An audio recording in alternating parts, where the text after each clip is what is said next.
Hey, good morning, good afternoon.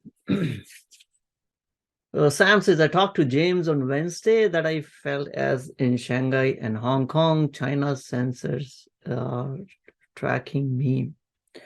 Yeah, when it comes to tracking, sometimes I feel that someone on my laptop is also listening to me. Because more than once, I've realized if you're talking someone, about something, and then I log into my email or get into the web, I start seeing ads for those. So it is a little scary, but yeah, that's the world we live in. So yeah, and today we're going to talk about a couple of technologies that this week was very interesting for me. I tried my hands on something new that has been uh, lighting up the Twitter on fire in terms of people having different experiences and some amazing experiences. I was completely blown away by what I saw, and do want to share that, and we'll see how that could transform the future. I want to talk about that, and also we need to cover up our backlog of quantum computing. So maybe we'll start our sessions bring those up front. So yeah, that's going to be agenda for today. And of course, we look at the markets. Markets have been doing what they are known to do. Eventually went nowhere at the end of the week, or maybe closed slightly lower. But yeah, nothing very uh, I would say nothing drastic happened in the markets. And whole of 2022 has been slow grind, slow choppiness, slow slide towards the downside. And every time when we see a rally on the upside, it always feels, oh my God, this maybe we have bottomed out. Maybe now this will sustain its rally, but and haven't seen any sustenance, right? This is what, third or fourth bear market rally that we had. And again, by the end of a week, it gave up all the gains. In Shanghai, Hong Kong, computer performance defaults. Yeah. Now that I don't have much insight into the Chinese and living with Chinese and the Hong Kong people, but of course we all know the government surveillance. So if you're in the region controlled by Chinese government, um, you're part of that. And anything else caught you guys' mind? What interested you this week, either in the markets or outside? Anything specific? So life is good, life is normal, no big changes. China stocks shining. China stocks are shining because market now thinks that China is going to open. They have shown propensity to move away from zero COVID policy. But now I'm wondering, it's like from once, will they swing too far on this case as well? Because the number of COVID cases I heard in China are rising. Let's check that out anyway. Number of COVID cases in China. So if those cases, I mean, if it goes back in lockdown, that's going to be worse. So used what worldometer, right? China. I haven't accessed this for many months. Where it used to be. Okay, there we go. Countries. Where is China's graph? Open to see. From China is not. Where do I? Okay, let's go further down, down, down.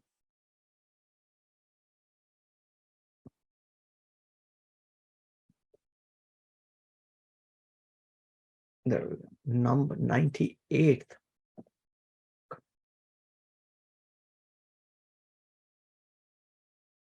Okay, see the number of cases in December, or ever since they try to loosen up, has suddenly gone parabolic. So this is what's scary. I think the markets are, the Chinese stocks are shining because government is opening up the market and not going back to lockdown, even though the cases are rising. But I don't know how long can government sustain this. They are making alternative arrangements to to be ready with a lot of influx of new cases, but we'll see. I mean, the economy is in distress because of all those lockdowns, and of course, a lot of protests going around in China, which is now moving beyond just the COVID relaxation, demanding just the relaxation from a COVID restrictions to all the way to, going back to, okay, we want democracy. So, yeah. So we'll see. It's always be cautious in dealing with the Chinese stocks. I do hold Chinese stocks in my portfolio, so that part of portfolio has done good, but still tread it cautiously. A lot of government risk still stays in these stocks. Jay asked, anyone in TD received update on Thinkorswim staying? Yes, I think they made it clear saying Thinkorswim will still stay. Now, when they will change, we don't know. But yeah, TOS will continue to be there. All right, so let's jump into today's session. As always, anything we talk here is not a tax, financial, or any kind of advice. It's only for a little bit education and entertainment. So please do your own due diligence before you decide to part away with your hard-earned money.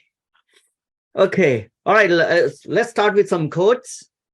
You don't have to be brilliant, only a little bit wiser than the other guys on average for a long, long time. So I think the most important words in this quote, and this is around how to be a better investor, is long, long time.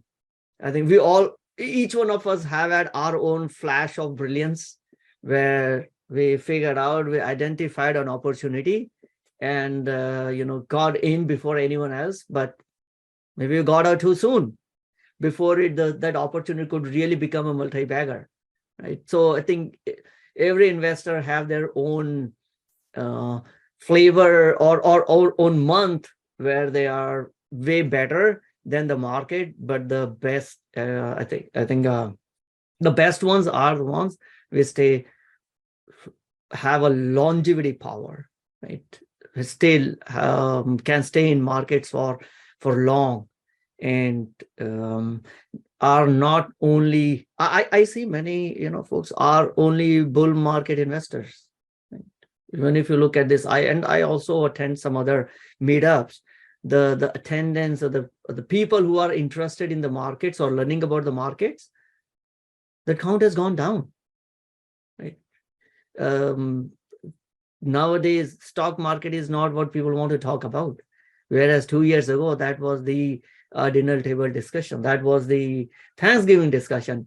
No longer, right? So I think what defines winners and losers is the longevity in the market. The rest market will take care anyway. I mean, we'll look at the market trajectory. Of course, there are bumps. There are bear markets in the interim, but the trajectory is pretty clear over the last 100+ years of S&P is economy continues to grow and market goes up. The bigger question is, are you there? Are you still there when the market goes up after these interim bumps that we are currently going through? The other one, the desire to get rich fast is pretty dangerous. Only one thing that I've seen that happens fast in the stock market is losing money fast. Getting rich faster doesn't work out. So third one, those who keep learning will keep rising in life. So that's why I have committed myself to lifelong learner. Try to learn something new every week, whether it is looking for the markets. And that's why I love, dealing in markets. It's ever changing. It's never boring. Doesn't matter how much you have already studied about the companies that you're invested in or general the markets. There's always something to learn every week. So keep learning, keep rising. We should all be lifelong learners, lifelong students. That applies to any field. I'm not just talking about the markets. If you're interested in art, in science, there are so many things to focus on. Right. Fourth one, there is no way you can live an educated life without making mistakes. I think this is especially applicable to those who are more, or who are experts, or who are highly educated, because one drawback of being an expert or in a field or having higher education is we are afraid of making mistakes, because, hey, I know these things and I'm an expert on these things. And that keeps us away from a lot of opportunities that otherwise could have accrued to us if we had not known. Sometimes if we have not known what kind of risk may be had. And I was having interesting conversation with my kid on one of her projects, and she told me that there's a student who makes TikTok videos around some of the science projects which are impossible to do. And she said, Dad, people are like, and he's like also raising funds for it, and that this will never happen. I'm like, the strength of that student is he's unaware. He doesn't know that this cannot be implemented. It is impossible to implement. Right? Most of the great successes, the world-changing things look impossible to implement. But if we can get away that fear that it is difficult or impossible to implement and still move ahead, as long as it is a life-changing, it is a world-changing tech, things will figure out how to make that happen. Right? May not be exactly in the same form in which we might have envisaged, maybe different one, but those are the grandiose ideas that get funded. That's why the VCs will fund the ideas which may seem to be very far-fetched, but if it becomes successful, will return them 1,000 times, 10,000 times. Right? And the trick to go behind those ideas is, or to be one of them, is to, hey, you will make mistakes in life, just don't be afraid of it. And other thing is, don't make the same mistakes twice. Right? We will do the mistakes even in investing. So don't wait until all the stars align, until you have figured out every dots of the I's, and say, I'm not going to get into it unless I know 100% about the company, or I'm 100% confident of where the market will go. Right? We all will make mistake. We have to be okay with making mistake and still learning and still investing. Without mistakes, life becomes very boring. And lastly is acknowledging what you don't know is dawning of wisdom. There was another, I don't know who there was a quote from, but it says, what kills you in the market is not what you don't know. What kills you in the market is the stuff that you think you know, but it ain't true. So acknowledging that we don't know is the best thing. And even if, and that's why I got attracted to options, is it helps me to make a very honest judgment, saying, I don't know where the stock might go. So let me give myself a room for error. I could be wrong. I could be wrong in terms of picking direction. I could be wrong in terms of the timing. So how could I still stay and invest in the market that I don't lose my shirt if I'm wrong? And that's where I started exploring options. And that's why, I love dealing with options. It gives you opportunity to be wrong and still be able to make some money. All right, good warm up to get some good course to learn about something new. And let's now jump into the macro side of the house. So on the macro side, this week is again, reflection that the good news for economy is a bad news for market. And we saw the trend continue even this week. Last week, we saw from a jobs report, it was stronger than what we had anticipated and the markets went down. This week, there was a ISM's index of service sector. It was stronger than anticipated. Right? Instead of a decreasing, the ISM's index actually increased. So that, and it means some of those businesses saw a lot of activity. It means economy in those businesses is going strong. But especially, we saw a pickup in real estate and the food services and accommodation. So other thing was a producer price index, PPI. That number came out and it rose 7.4% year over year against the expectation of 7.2%. So PPI, I generally consider PPI as a harbinger of the CPI. It will precede the CPI. If producers, PPI basically producer price index. If as a producer, as a company, if my cost of purchase of raw material or whatever I buy to make the goods is going higher, those those costs could be passed on to the consumers and will start reflecting into CPI. Right? So higher PPI, strong economic data dampened the hopes that Federal Reserve, might soon be able to curb its program of rising the interest rates, right? So market was hoping that now Fed will decrease the pace at which they've been raising interest rates. But if the economy stays hot, job market stays hot, looking at a PPI, looks like the CPI may still say high. And in that case, Fed is not going to pivot. Once that realization set in, we saw markets swing back, especially SPY is now back below its 200-day moving average. So this has been 1, 2, 3, 4, 5 times we tried to stay above 200 moving average and finally gave up. And that's considered to be a strong, from a technical indicator, is if you can't breach 200 moving average, you are still in bearish phase.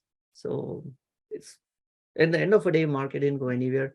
For the week, slightly down, but maybe this last 1 month or so, from a November lows to December, could be another bear market bounce. Who knows? We have seen those enough already. Could be one more bear market bounce.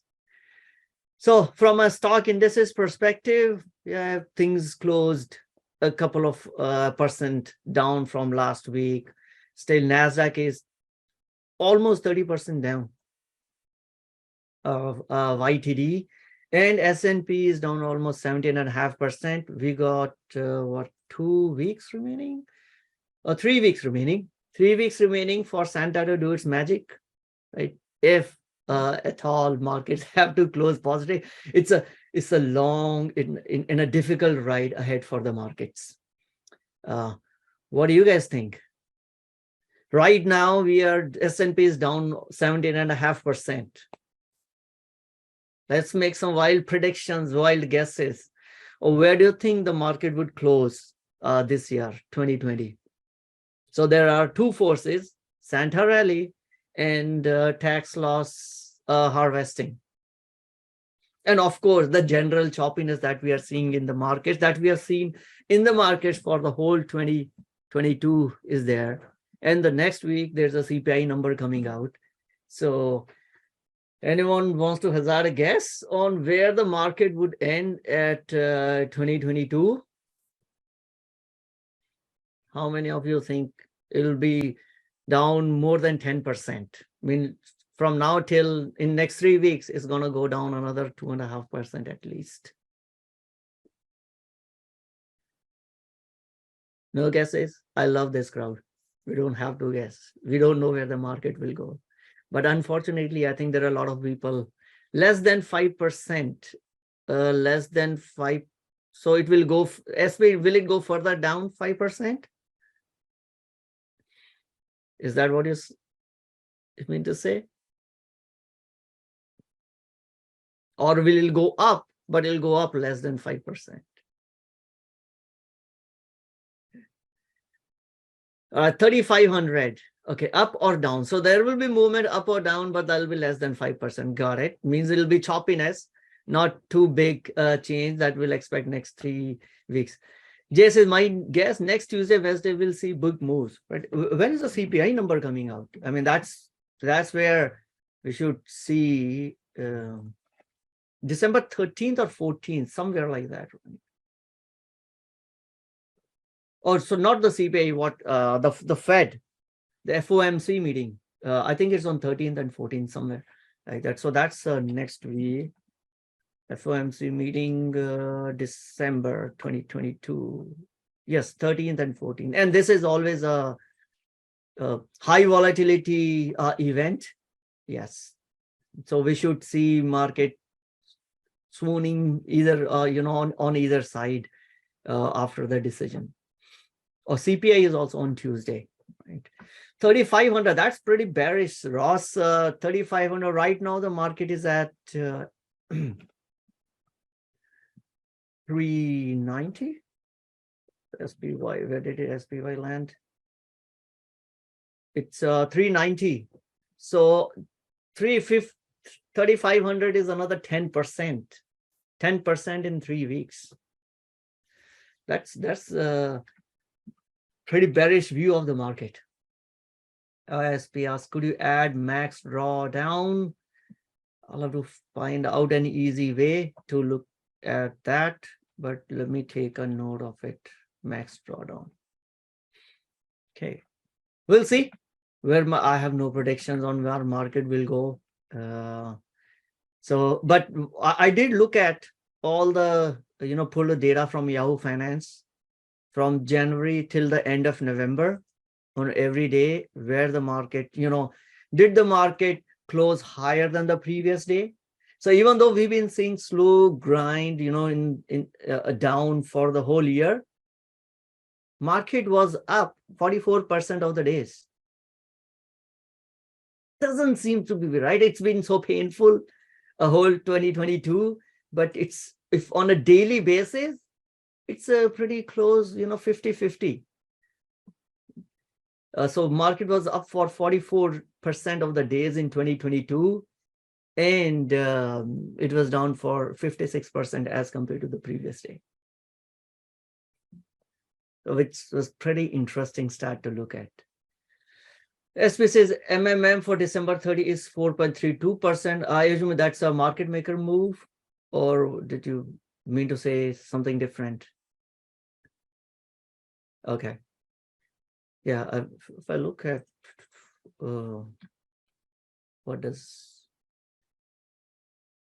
let's look at the option table and see what's the market is expecting, what the option markets is predicting from the markets to move. Looking at December 30th. So that's it's so 16 handle movement, almost 1700 movement on 393. That's what does that mean? 4%. 17 divided by 393. Yeah, 4.32% exactly. Yeah, so markets right now are predicting 4.2% move.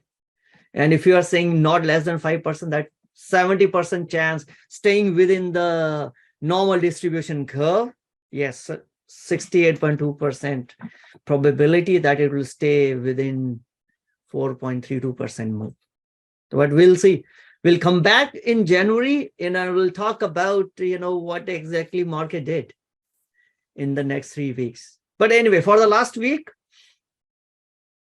everything ended up in red. And obviously things that were a little more defensive, the stocks that are considered defensive sectors, that did better than the discretionary or the risk on sectors. Utilities down the least, healthcare down the least, staples down the least, right? Discretionary and communication services, these are the sectors which are a little more risk on, fare the worst. Another interesting stat was around energy. Energy was down almost 8.5%. So the biggest story of 2022 has been energy stocks. Some stocks are up almost 80% for the year. But overall, last week, we saw energy going down almost 8.5%. And we shouldn't be surprised by this, because if you look at the, we can skip previous week. I think I had some chart. All right, maybe it's a little later down the line. But if you look at the XLE, and let's go back to, I'll consider XLE as a proxy of energy sector. If you look at XLE and see the percentage, XLE is up almost 45% from the last 1 year. Whereas if you look at the crude oil, it's actually down 6%. So no wonder the energy sector is right now is not going back in correction, because we cannot have this gap open for long. So the company profits will follow the crude market prices by a few months / a few quarters. So I was not surprised to look at why the energy went down, because right now, like we see, the crude oil has given up all the gains, not just the gains, but it has ended up a few percent lower in past 1 year, whereas the energy, the stocks that deal in this are still up 45%, 50%. So that gap need to be closed. And maybe this week was the beginning of the closure of that gap. Right. So looking at the fear and greed index, it's back to, from a greed, it's back into neutral. So what are the market pundits saying? So we saw a few comments here. If you look at Penny forecast 25% slide in case of a severe recession. CEOs are predicting a recession. In 98% of the CEOs are giving recession warning. Stanley Druckenmiller, again, very well respected investor, sees hard landing in 2023 with a possible of deeper recession than many expect. So right now it's all doom and gloom from all the talking heads. Morgan Stanley's key takeaway from the 2023 strategy, right? So favorable price securitized products will offer upside. S&P will trade water, ending 2023 around 3,900, but with material swings along the way. So right now, 2022 is already at 3,900. So essentially, 2023 is going to be wash.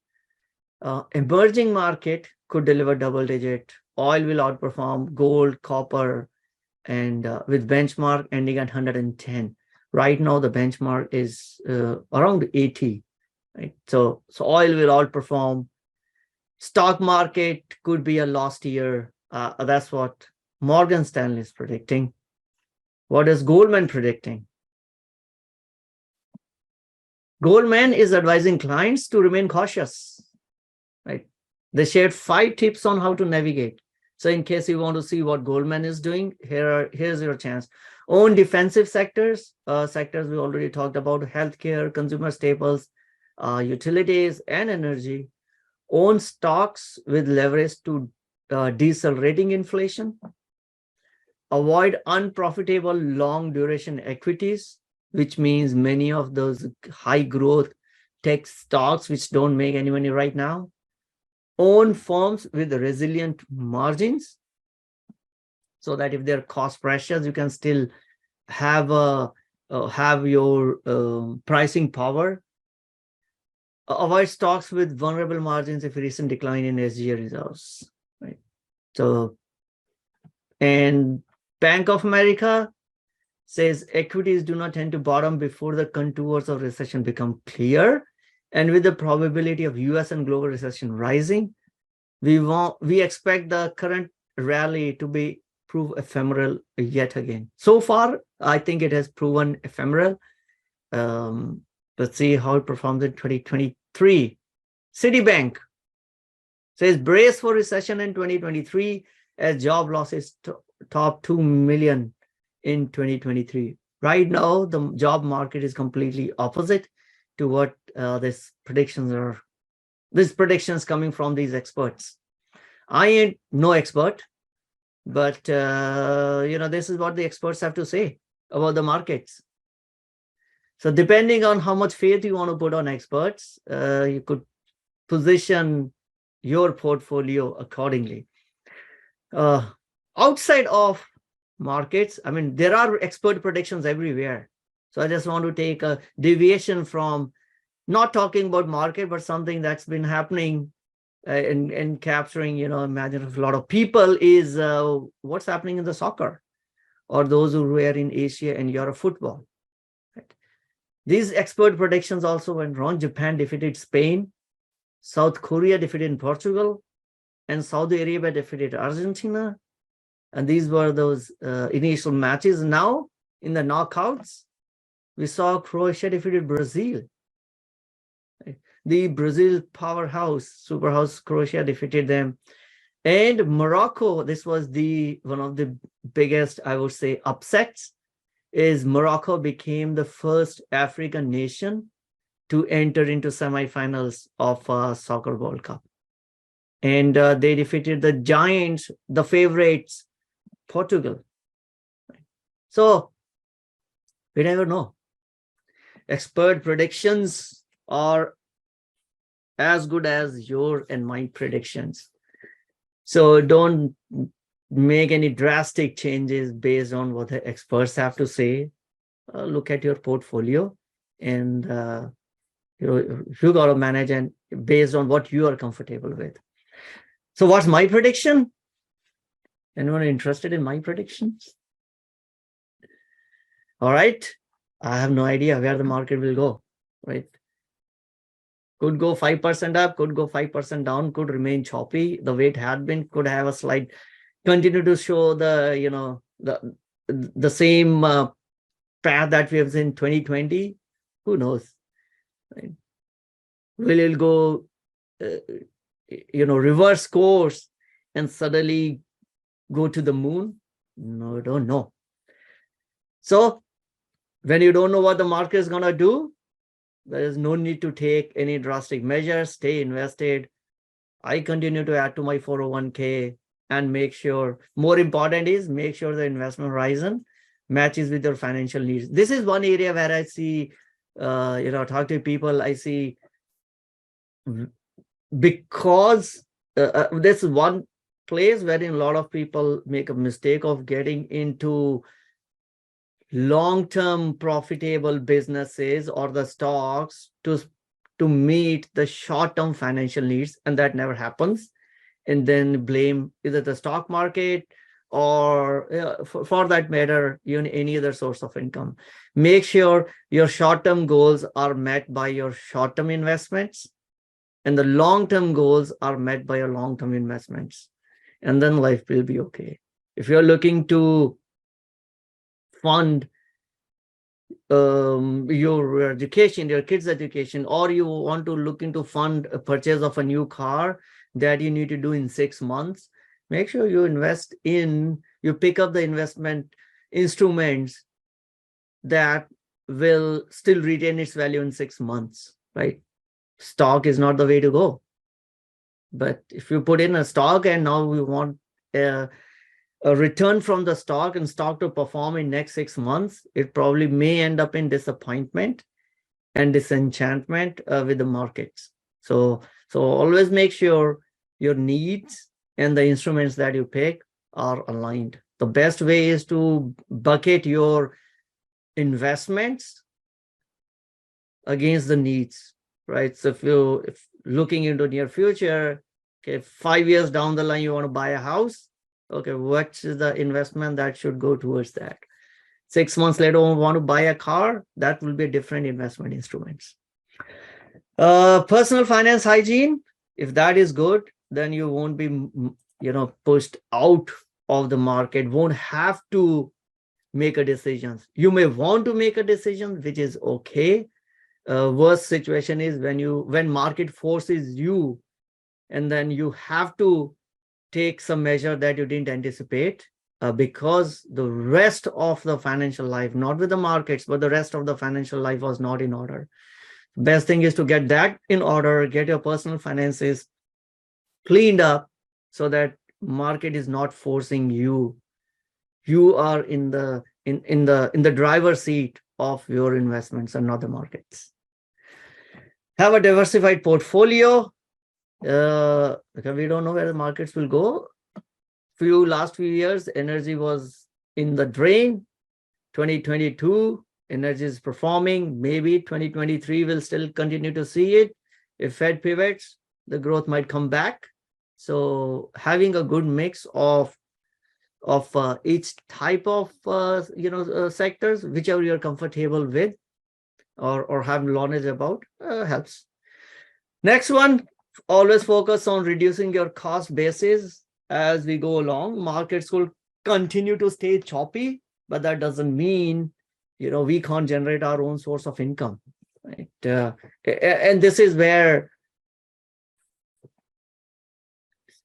the ability to reduce the cost also helps us to stay invested. In any case, I'll be able to get 10% out of the stock in any case. So by selling covered calls or selling option premium, so it's fine. I can still stay invested. I don't have to sell my stocks as long as I can make 10% on my cost basis year after year, while we wait for the markets to recover. So always focus on cost reduction. Lastly, no greed, no fear. It's part of right now. So 2021, 2020 was a greed season. Right now, it's all fear. So don't be afraid. Don't be greedy. I think equanimity is the name of the game. But you can be in that situation if these things, especially I would say these four, you have a good understanding of these four, and just make sure you're not killed when in these environment. Yeah, I think everyone gets hurt. That's okay. That's a part of the market. But the trick is, and I think the key to winning is how to still stay invested while we wait for markets to do what it does. So my prediction, I have no idea. Market makers predict 4.32%, as SPI said. So I'll be there to meet market makers. All right. So with that, some changes on portfolio. What did I bought? I added to my portfolio these three not new stocks, but added to my existing positions. INDA is India's ETF, with Apple and some of the other companies now looking to move out of China, want to move out their manufacturing base out of China. India offers them an attractive option. I think Apple has already started, have decided to build more manufacturing factory in India. So I already own this in my portfolio. So added a little bit, of course, added a little bit on Amazon when it was close to, I think, 90 or 92. I think from my perspective, still a great company. And I know this year hasn't been good for Amazon, but they have so much of an optionality. So I do want to stay invested in this and pick up at, when the market presents an opportunity. Third one is I picked up Palantir. Again, this is one of those moonshot, because what this company does, no other company does that thing. Stock hasn't performed well in 2022, just like a lot of other tech growth stocks.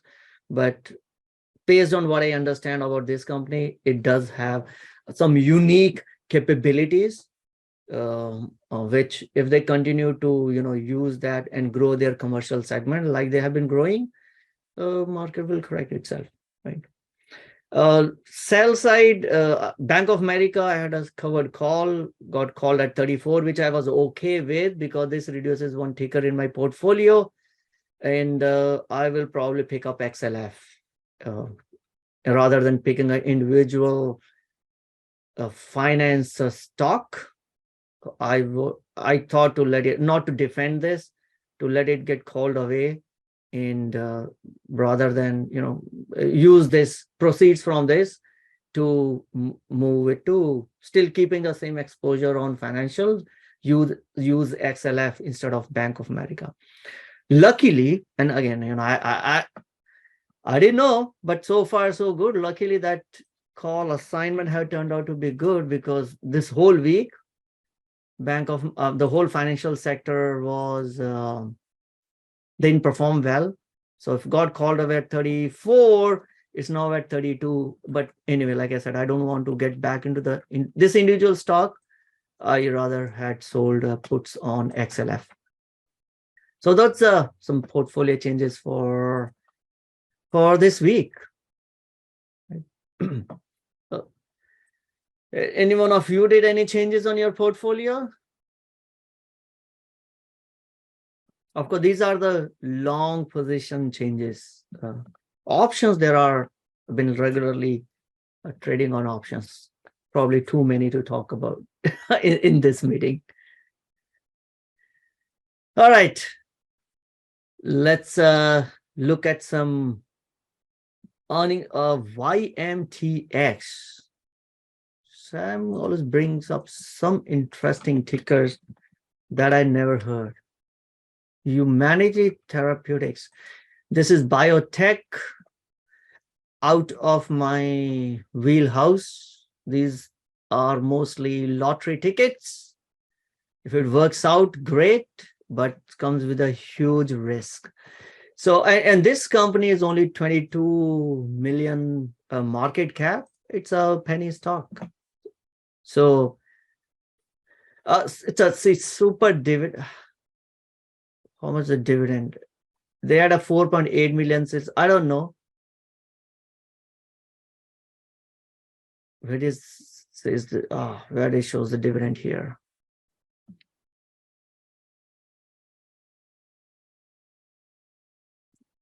No, it doesn't show any dividend. So let's look at YMTX.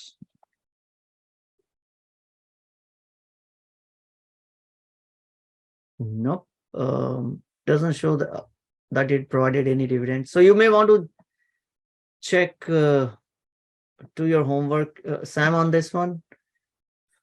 But I'm generally, so investing in biotech is like investing in VC companies, right? It's gonna be, one of them works out, you'll get 100x, but before one of them works out, 80s of them will fail, 99 of them could fail. So I generally stay away from biotech, not in my wheelhouse, not where I have a lot of expertise on biotech. I saw another company where I have one close friend, Summit Therapeutics. So Summit Therapeutics. So we saw a huge jump in this. It was from $1 to almost $4, like a 300% jump. And I have a close friend who's is a CFO on this, and I saw his note, and I know why it jumped higher, because they signed a $5 billion deal with another company. But yeah, These biotech pre-revenue, not pre, sometimes these are all our pre-product companies. They are still in their R&D phase. But you need to have a different kind of a mindset to invest in biotech companies. Accumulating ASML. Yeah, ASML, it's been a great for me as well. It has now become top 10 in my portfolio, but I also had a call spread in ASML, again, part of my reducing the cost basis. And right now that is in the money, which is okay because of the rest of the portfolio has gone higher. So right now I'm just defending that call spread, try to extract as more, more premium, as much premium as I can. Because I had initiated that call spread when ASML was around 420, close to here, around 420, and my call spread was like 520 to 600. And I was like, okay, I'm giving myself 25% upside. Well, who knows, right? But I'm still happy to hold this in my portfolio. RXDX is, what is RXDX? Meteus Biosciences. Looks like, did they get some approval or formed a JV? Because they got jumped up almost 100%. Should have been some news. Okay, positive results. Yes, rally 177%, I think, after the phase 3. Yeah. But I've seen these rallies and the phase after the rallies in biotech companies once the next clinical trial results come in. So be careful. Like I said, this biotech is a very volatile area. Not that it's not investable, but just that you have to understand and be careful with when you're investing, what's your thesis, and have the stomach to go through that volatility.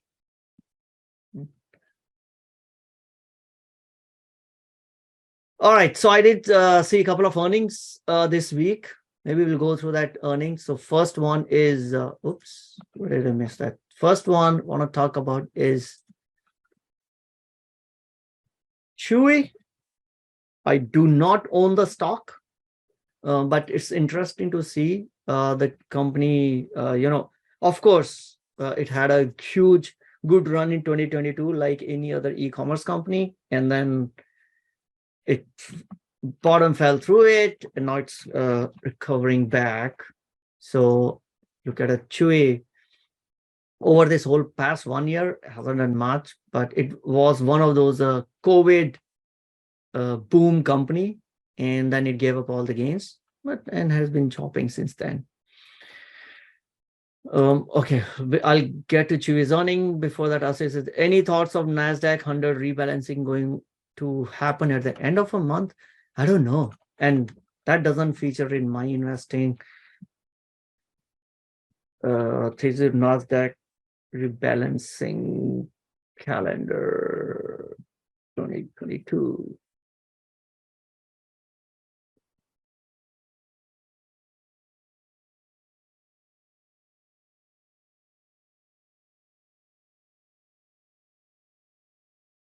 So, this stock was only June. I don't know. Does it do every at end of a year? Maybe stocks which are joining Rivian, Warner Brothers, Baker Hughes, Diamondback, Global Foundries, and Co-Stars, leaving is DocuSign, Baidu, Mass, Skyworks, NetEase, and VeriSign. Okay, if I'm interested in a stock, so getting in NASDAQ could be an icing on the cake, but not the cake itself. So I will not get into Rivian just because now it's being added to NASDAQ. Of course, if I was bullish on Rivian because of the business prospects, yeah, then I'll take that icing. But I just don't want to buy the big cake because I like the icing on it. I need to love the taste of the cake. So, That's why I mean, the rebalancing doesn't come in my investing thesis. Okay, so if it's the end of year, it's end of year. Generally, if you see a rebalancing and the stocks that get added to NASDAQ, we'll see a boost just from the fact that many of the passive mutual funds, passive ETFs, passive investors invest in the NASDAQ index ETFs, right? So if, like, I'm one of them, if I have a QQQ, I'm basically investing in SPY. All my 401k this year is all just going only into SPY. So if you invest in those SPY QQQ, then the issuers of those ETFs will have to buy these companies that form that index. So if everyone is picking up QQQ, yes, we will see a little more demand for Baker Hughes and Warner Brothers and Rivian, but individual company performance impact way more than if they're part of a particular index or not. That's my thesis. So great if they're getting added and if you own it, but make sure you love the business, you love the company before it is being added.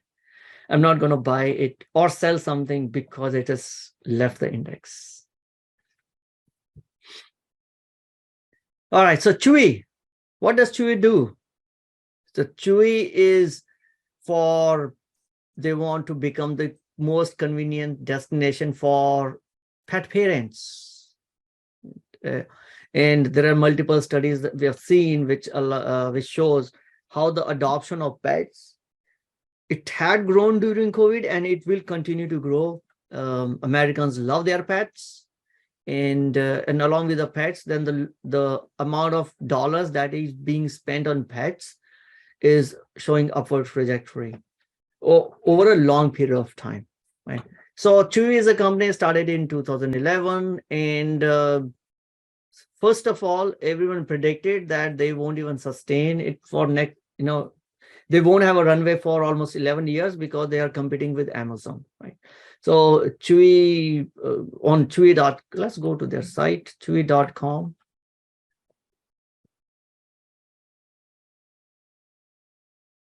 You can buy stuff for your pets, which includes pet food, which includes pet toys, pet medicine, and more recently, they're also signing up for pet insurance and everything, all those stuff, pet treats.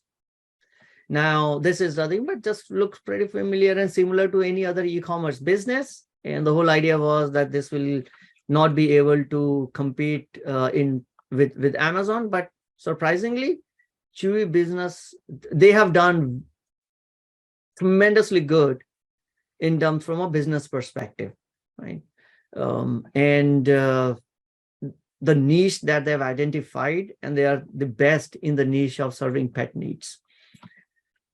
So they offer almost 10,000 products, and the most profitable segment of their business is their auto ship program, which is a subscription program in which the customer will schedule the orders.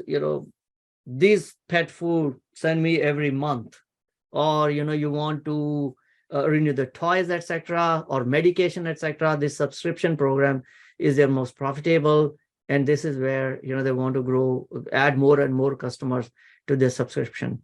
And as we'll see later, customers, those who love their pets and have a good Chewy experience, they actually tend to stick to Chewy.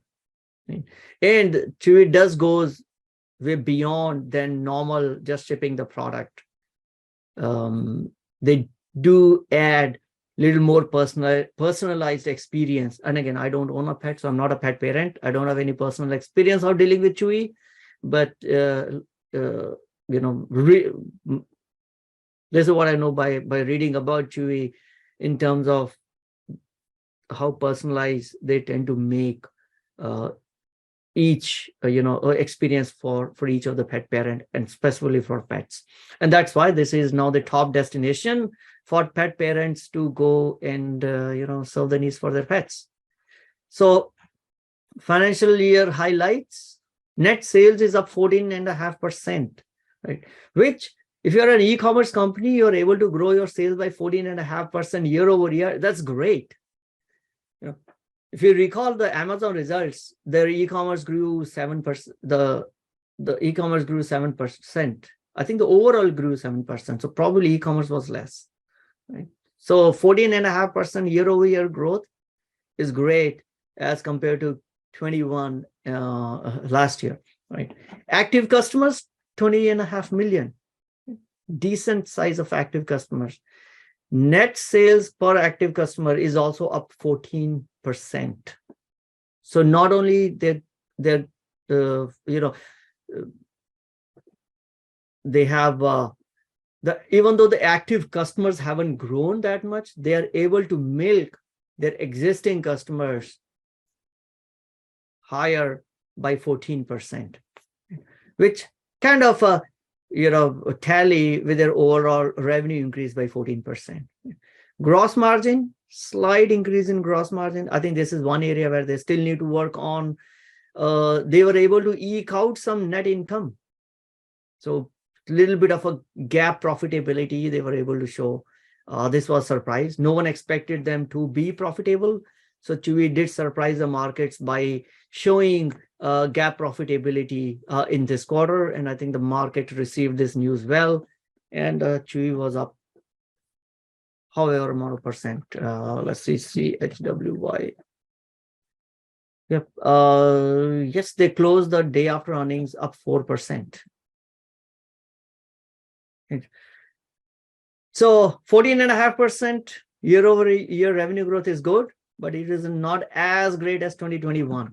But I think the 2021 quarter compared with 2022 quarter was insane anyway. And I don't think we should be comparing that always. So from that perspective, 14.5% is a decent one. Right? Overall, this year as compared to the last year, because of course last year economy hadn't opened, we were all still at home. So, and also people had a lot of money to spend on stocks, on crypto, and any other discretionary spend. Now the markets have tightened. Now the inflation is rising. So the consumer is pulling back on any discretionary spending. So no surprises that Chewy also felt the contraction in terms of discretionary spending for pets, in current situation. So that's bad, but good is that this whole growth is coming from, per active customers, means they didn't have to go and hunt for a lot of new customers. The customers that they had are spending more, are getting their baskets is becoming bigger, and they're able to charge higher for their prices. So 70 billion free cash flow. Good to see an young e-commerce company getting a positive free cash flow. And like I mentioned, they have a surprise gap profitability. What I found new and interesting is Chewy moving into ads. And this is very nascent business, is they're trying to look at if they can work with some of the vendors and have an ad channel to get basically you pay to Chewy to advertise your products and get a premium placement on Chewy website. Right? With 21 million customers is a decent size for, let's say, some of the vendors of a pet product to pay up to get a better visibility on website. Walmart does it. Again, Walmart's ad business is small. When I compare to the Walmart's overall revenue, right? Their Walmart ad business is only, I guess, around $3 billion. Overall, Walmart's revenue is in hundreds of $billions. But we are seeing that some of these big retailers are also moving into ad side of the house, right? So not surprised to see Chewy doing the same thing which Walmart has done. So overall, yeah, stock has been a little choppy, not done much. So, but it was a COVID darling stock and had a huge run up to almost 120. Now it is at 43, so it's cut down by 2/3, close to 2/3 from its all-time high.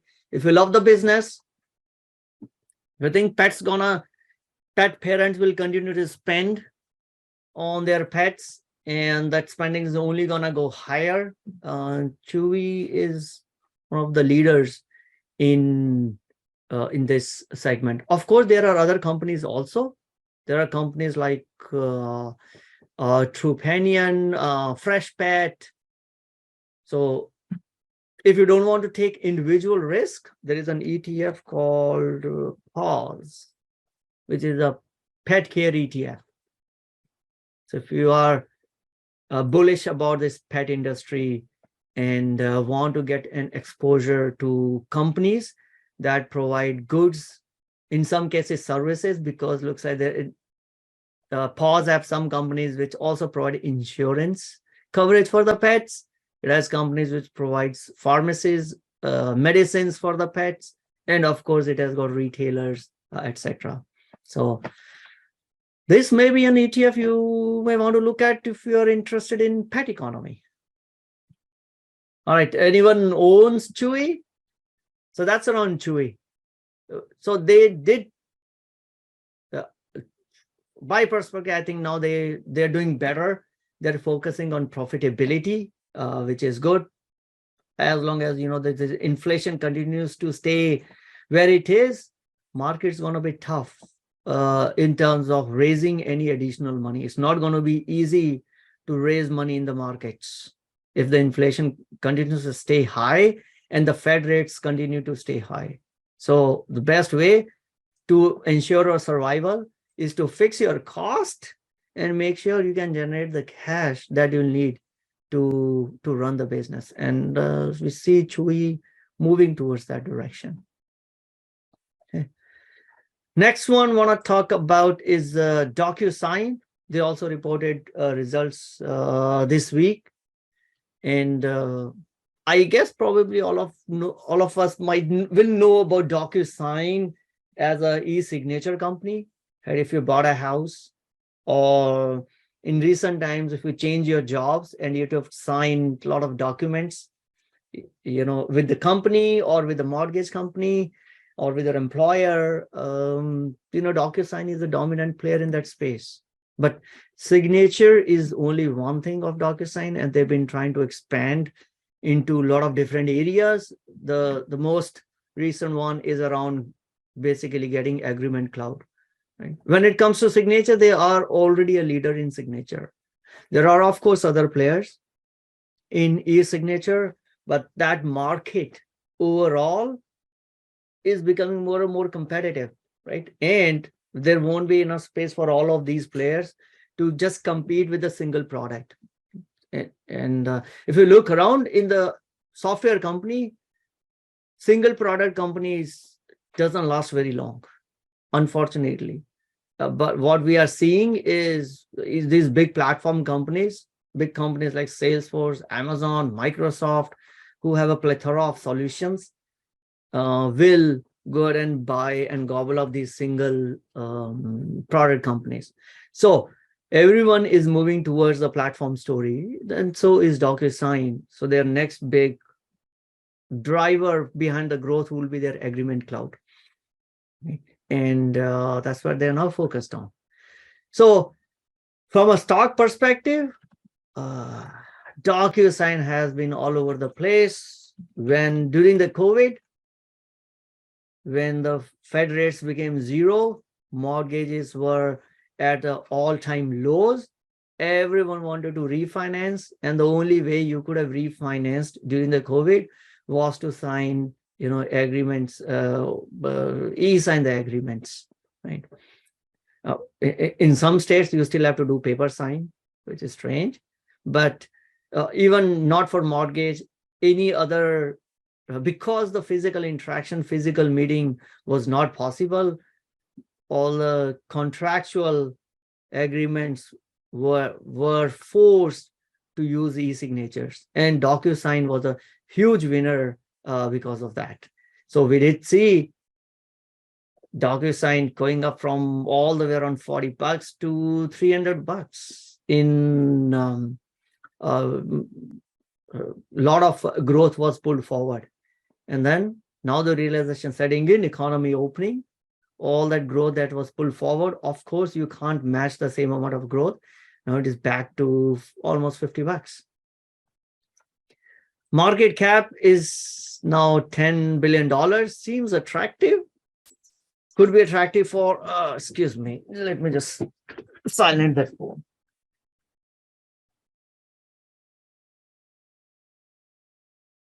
Okay. Yeah, so this could be, attractive for acquisition, not too big if someone wants to play in this. The other big player is Adobe. Of course, Adobe won't get into this because of regulatory, anti-competitive concerns. But sure, Microsoft and others. But Microsoft currently is dealing with its own problems. Not the problems. I mean, they've been in this for long. FTC has sued Microsoft around their acquisition of Activision. So, but we'll see. $10 billion, an attractive acquisition price for any big player who wants to, play in this e-signature / automated agreement cloud. But we saw DocuSign making changes in their management, and now that is reflected in the result. Also, they got a new CEO. They ousted the founder CEO, Dan Springer, and now we got a new CEO, Alan. And so far, looks like he has he's doing the right things. So let's look at the highlights of their financial highlights of third quarter. Total revenue was up 18% year over year, which is good. Previous quarter, we saw anemic growth, and that's why the stock got punished. But this one, 18% is better than what was in market was expecting. Subscription revenue was 18%, and this is where we want to see. And the professional services was only 20 million out of 645. We can ignore that, more of a rounding error in that case. But majority of the revenue coming from subscription means we have a visibility into the future revenue streams as well. Billings were also highest, up 17%. Right? So it does mean that even for on the near future, we should continuously see revenue generally follow the billings. So billings is so many, and this is pretty common in enterprise customers.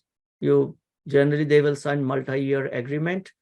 So if you signed a multi-year agreement of, let's say, $3 million over 3 years, so your billings will increase by $3 million, but your revenue will not. So the difference between billings and the revenue is billings is billings if there's a multi-year billing, as and when the customer consumes or make use of the services, that portion gets into the revenue. Right? So if it's a 3-year contract, $3 million, and I'm taking a very simplistic example that it's going to be linear consumption, means $1 million each year. So it means every year this will contribute to $1 million of revenue, gives us a visibility into how the next few quarters will look like. So last quarter, billings growth were not good, but this quarter, 17% year over year seems way better. Right? Gross margin 80%, free cash flow 36 million has gone down. Probably they have spent more this year, and this is one of a thing that to watch out for are their sales and marketing expenses. And but they still have almost $1 billion in cash and cash equivalents, so not concerned about the solvency or liquidity of the company. All right, what else did they announce? They announced added new capability in their e-signature product, elastic signing, which enables organization to deliver a personalized sharing experience, enhanced workforce within the Microsoft applications. DocuSign CLM. CLM is a contract lifecycle management. That doesn't mean just the signing. The signing is just one part of a contract lifecycle, right? There are a lot of other steps that gets into whenever you are trying to renew a contract with your service provider. So they do, I mean, their whole next growth phase is their agreement cloud, which is basically automating most of the aspects of contract lifecycle. And DocuSign Notary. So guidance. So here's the net. My opinion is bookings, they are re-accelerated. So that's what market liked it. And I think at one point of a time, this thing was up maybe 13%, 14%. Yeah, it actually closed the market, closed the next day by up higher by 13% with a huge amount of volume as well. Right, but still got a long way to catch up with its past glory. But looks like the new CEO knows what he's doing, and we'll see. So, like I said, operating margin is still under pressure. They are still spending more. We would want to see that them to cut down on expenses, which they have announced layoffs, but the layoffs, the impact of the layoff won't show up in the same quarter, right? So it will start to show up in P&L in a few quarters. Another little concern is stock-based compensation still stay high.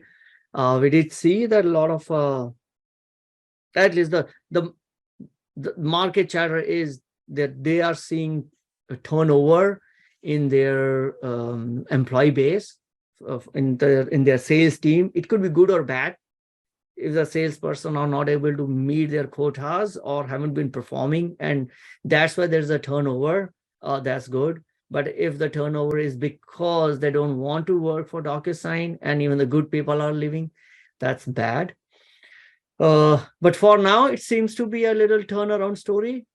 They got a new management, and so far looks like Alan has got a handle of the things, and he's tried to steer the company, back in the right direction.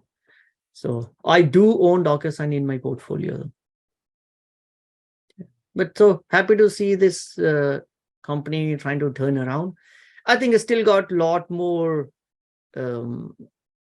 It's still going to be a few more years before we say, is this going to be continue to stay as a standalone company or not? If it is not able to grow its agreement, this whole contract lifecycle management, agreement cloud business, if that doesn't grow, then there's not much juice left in the company, right? So that's on DocuSign. Any questions, any comments on any one of these? All right, so today, the rest of the session is going to be a lot more focused on learning about a new tech. Want to warn you up front, right? I'm amazed by some of the capabilities that are now being available in the new technology, and I do want to talk about that.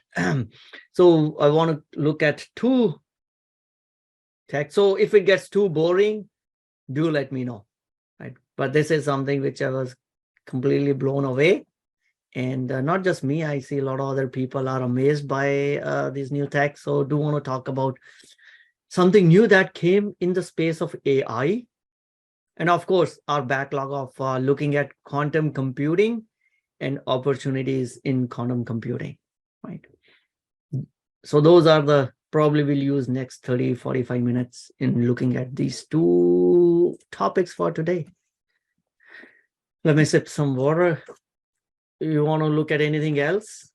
Any other question you might have?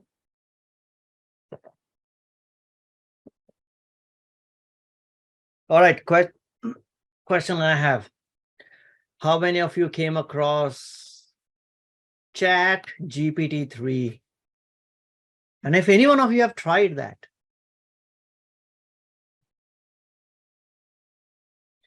Jay tried it. Oh, nice. So how was your experience, Jay?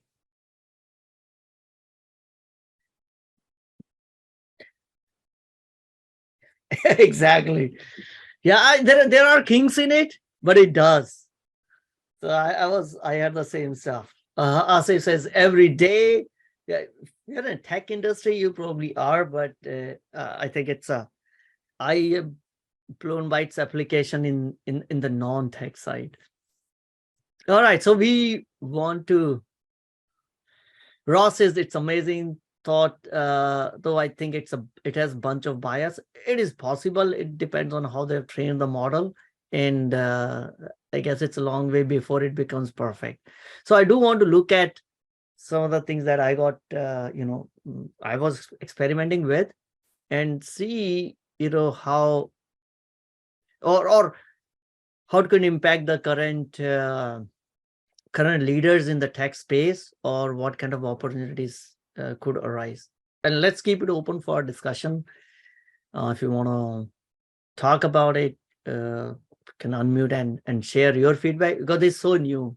This was only opened up in I think November 30th, and it is already taken Twitter and LinkedIn by storm.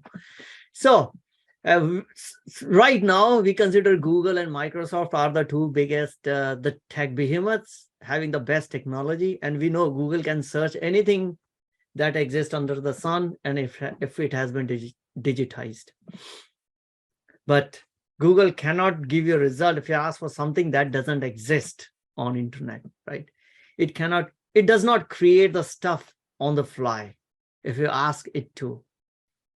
Google will find, if it exists, it will find it and give you the links there so that you can go and then distill down on the information that you need. But this week we saw, all right, I'll come to that later because I talked about ChatGPT-3. We saw OpenAI, which is an AI research organization. It's almost $20 billion AI research organization. They opened up the ChatGPT-3 tool for others to use, right? And it was released on November 30th, and it's already gone viral on Twitter and, like I said, on other places. And it is doing a passable job for white-collar knowledge work, right? That's important. In 1960s, 70s, when the automation came along, robots came along, manufacturing robots came along, we lost a lot of manufacturing jobs, but then humans moved towards more white-collar jobs, which we said computers and robots cannot do creative work. Right? What I saw this week was now maybe white-collar jobs are also being threatened. Right?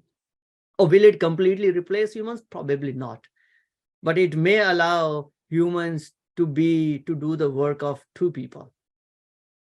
So that may be very well possible.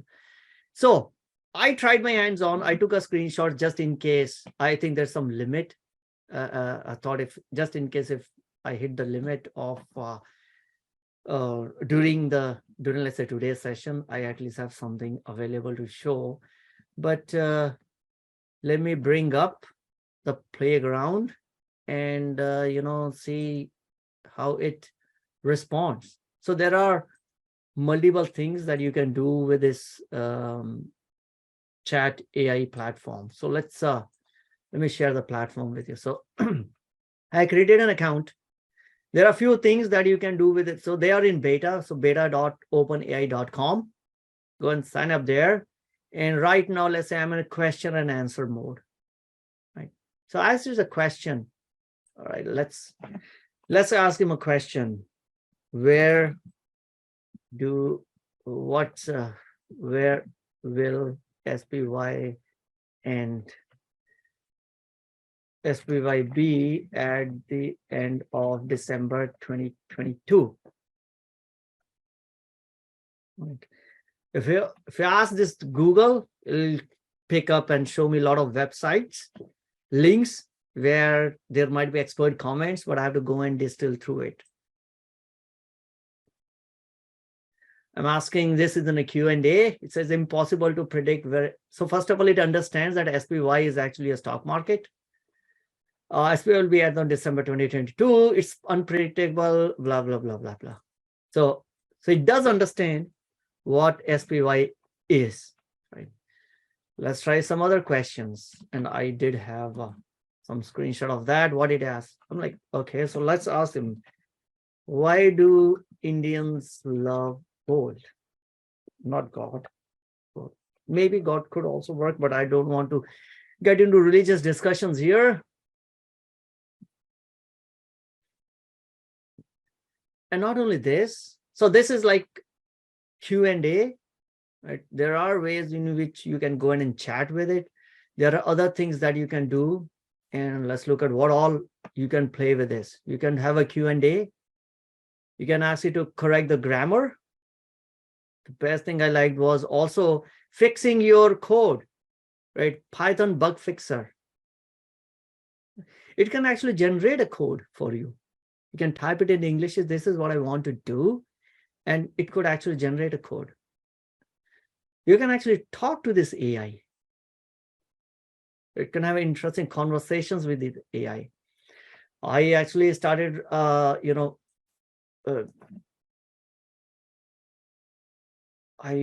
asked it to write a poem. So you give it a prompt, poem on poem. Give me some questions. What poem? Great crash of 2022.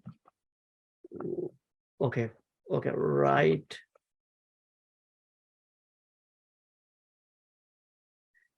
Let me give it a little more specific. Crash of 2022. I don't know if it will understand great crash. We can try that. Let's see. Okay, it says model predict completion that begins with adjusting your output or stop sequence.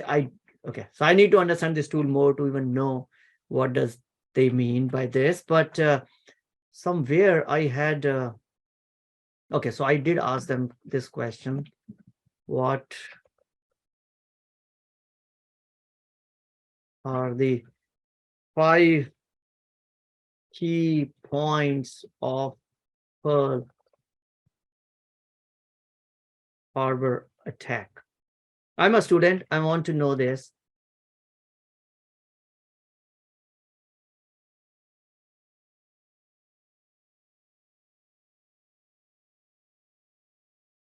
What are the 5 key points of Pearl Harbor incident?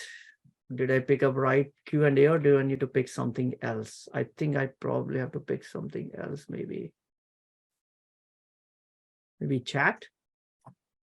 Okay, so this is what I tried earlier. Write a poem to encourage someone to eat an apple that has gone bad, and it did a pretty good job of trying to encourage. And this is where the creativity comes in, right? This is where it's a little scary is it actually is doing the job of a salesperson who has to sell an apple and encourage someone to eat that apple, right? Take a bite, don't be scared. It's just a bad apple, nothing to fear. It's okay to take a risk sometimes, even if the outcome is a little unkind. If you try it, you may surprise yourself. The flavor may be more than what you expect. Take a chance, it's your life. It's okay to try something new and take a bite, right? And people are having fun with this tool. Okay, I see Yosef has posted the great crash of 2022. Came without warning on clue. It hit us all like a punch, leaving us reeling and bruised. The markets tumbled and crashed as investors panicked and cried. The late once mighty economy lay shattered and fried.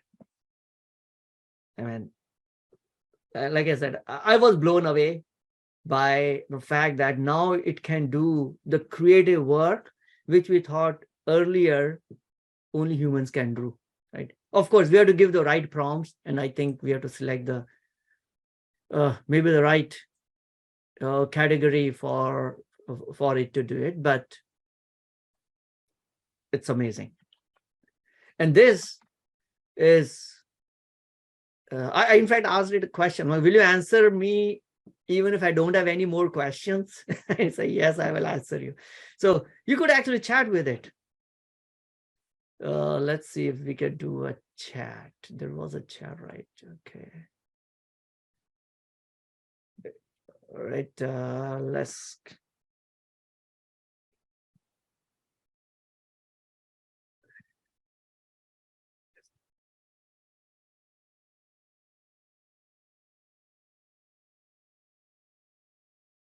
Okay, it's not giving me any stock tips. Bad. Investing in stock is a complicated decision which involves doing research and understanding the risk involved. One way to help is to consult with a professional financial advisor or use an online stock market simulator to try different strategies before committing any of your money. Pretty good. From an advice perspective, so far so good. It's not perfect, but if I were to do the same thing on, let's say, Google,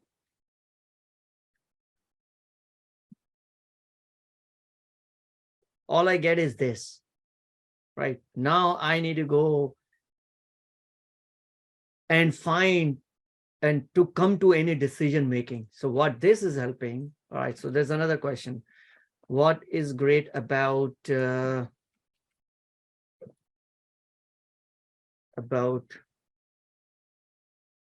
we just looked at Croatia's upset, so let me ask that.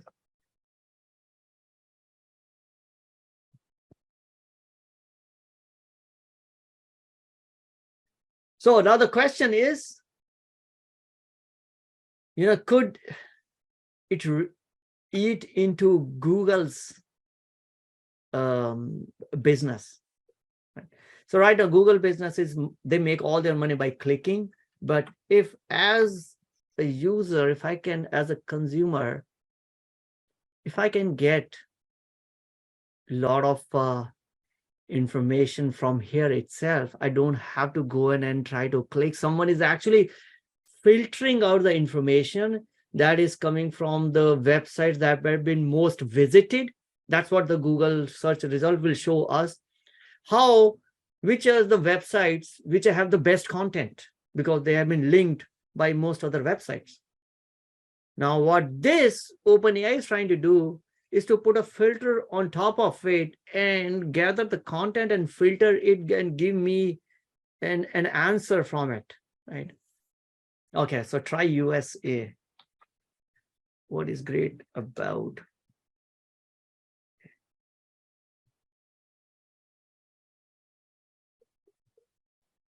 Vibrant, diverse country, many attractions, home to some of the world's most famous, blah, blah, blah, blah, blah. Right? So LLMs are not cognitive models, IUC, so you can't predict. I think you can only understand the trained data.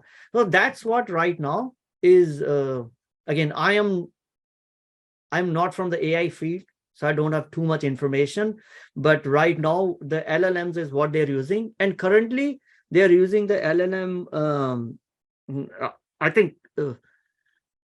I have a note there that they're going to release a much more powerful version of this software in a few months, which will use the LLMs that Google had been working for years.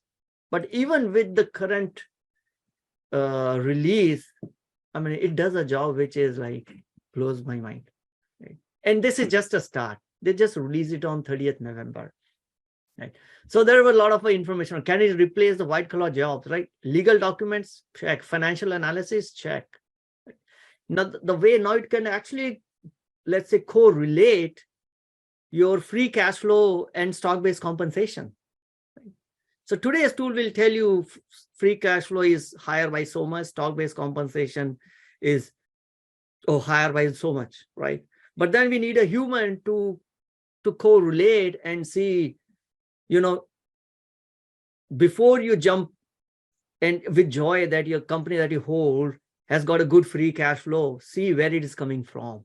If you go and look at the stock-based compensation, if all the data is coming from all the free cash flow is being generated because of the stock-based compensation, they didn't pay in cash, then it's not such a great company, right? So I'm just thinking the models like these, could they start to give us that information, which is basically not information, but converting that information into a wisdom, which is today where the humans come into picture. So could they do analysis? Maybe. Cold sales pitches, of course, right? That sales pitch of trying to sell you an apple gone bad, that was pretty nice sales pitch. As far as I'm concerned, right? It tried to convince you from a different angle on why you should eat that apple that has gone bad.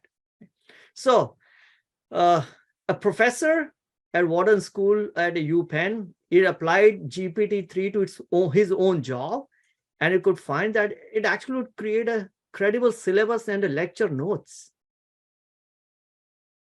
Isn't that amazing? And this organization, like I said, they're going to release it more powerful element 2023. And Google has been working on this one for years. So I'm not predicting that it's going to replace humans.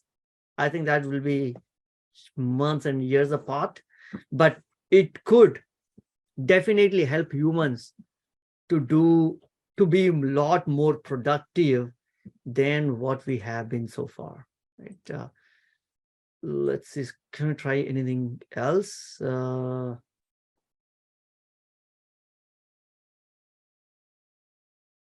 Okay, let me see if on the chat I can ask it to write a poem. It didn't get the poem for ice cream.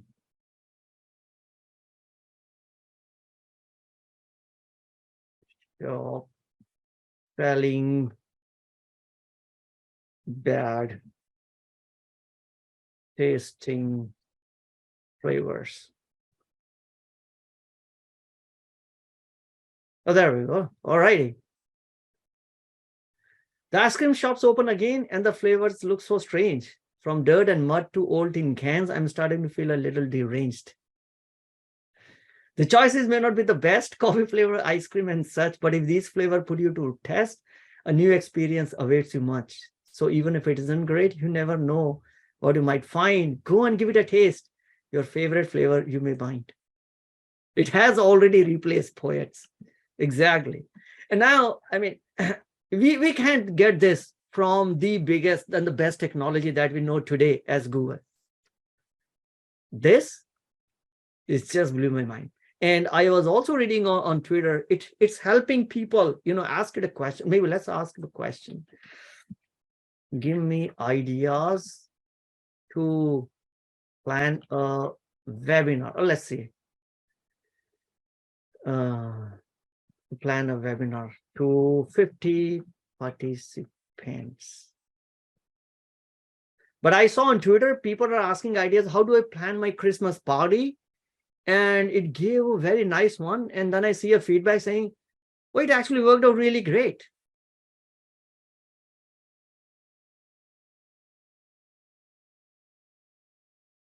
Okay, this is a little more generic.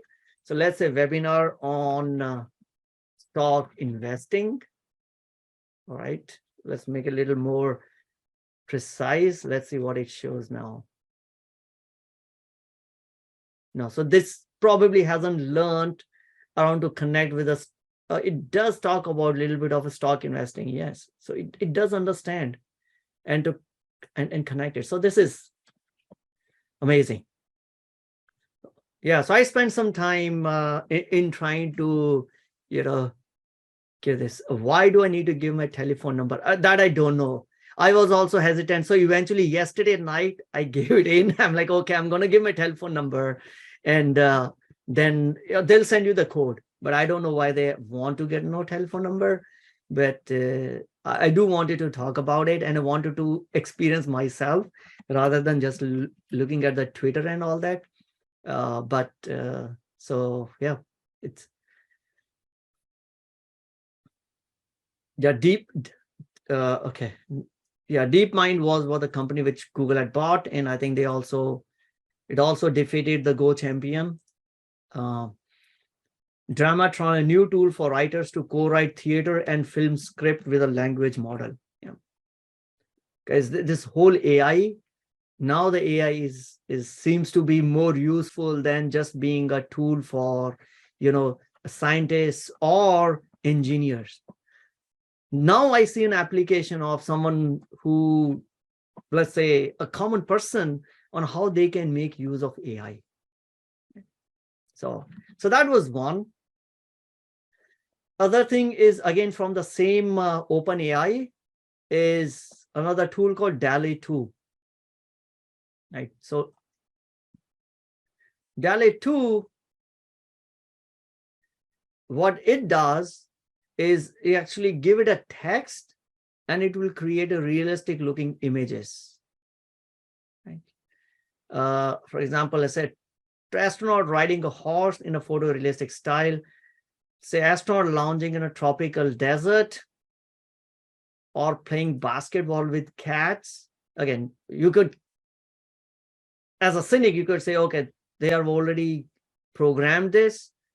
What it could also do is to create, let's say you have, extend an image, update the background by using its AI on what would suit, this particular, the current image. There are too many things, it can do. This was very interesting. You have an image, then you have to give a prompt saying, I want to, let's say, add a flamingo, and you tell him that you want to add a flamingo over here or over here. Now, the interesting part is it understands that this space has got water and will make sure it looks realistic with respect to the surroundings, with all the reflections and all that. So there is what it also does, it can give you variations of each photo. What it also could do, you could give it your own image and say, convert into, let's say, style of Van Gogh. So it understand how each, what's the artistic style. And this is very difficult, right? This is only humans can understand the artistic style no longer. So it does understand what the artistic style of a famous painter is. And I can ask that to change the image in that artistic style. Okay. It'll be good. Maybe, I think this is a it's almost 2 minute 47 seconds video. I would want to play this, which explains about this DALL-E 2. Have you ever seen a polar bear playing bass? Or a robot painted like a Picasso? Didn't think so. So is the audio coming okay? Yeah, that sounds good. Okay, cool. I mean, this was interesting. So yesterday I thought I do want to share it. Have you ever seen a polar bear playing bass? Or a robot painted like a Picasso? Didn't think so. DALL-E 2 is a new AI system from OpenAI that can take simple text descriptions like a koala dunking a basketball and turn them into photorealistic images that have never existed before. DALL-E 2 can also realistically edit and retouch photos. So one additional difference, if a koala dunking a basketball picture had existed somewhere, Google would have found it, right? The difference here is there's something that had never existed. DALL-E and OpenAI, I mean, AI can actually create it. And this is where, that was a huge eye-opener. Based on a simple natural language description, it can fill in or replace part of an image with AI-generated imagery that blends seamlessly with the original. It's called inpainting. In January 2021, OpenAI introduced DALL-E, a system that could generate images from text, like this avocado armchair. DALL-E 2 takes the technology even further with higher resolution, greater comprehension, and new capabilities, like inpainting. It can even start with an image as an input and create variations with different angles and styles. DALL-E was created by training a neural network on images and their text descriptions. Through deep learning, it not only understands individual objects, like koala bears and motorcycles, but learns from relationships between objects. And when you ask DALL-E for an image of a koala bear riding a motorcycle, it knows how to create that or anything else with a relationship to another object or action. The DALL-E research has three main outcomes. First, it can help people express themselves visually in ways they may not have been able to before. Second, an AI-generated image can tell us a lot about whether the system understands us or is just repeating what it's been taught. Third, DALL-E helps humans understand how AI systems see and understand our world.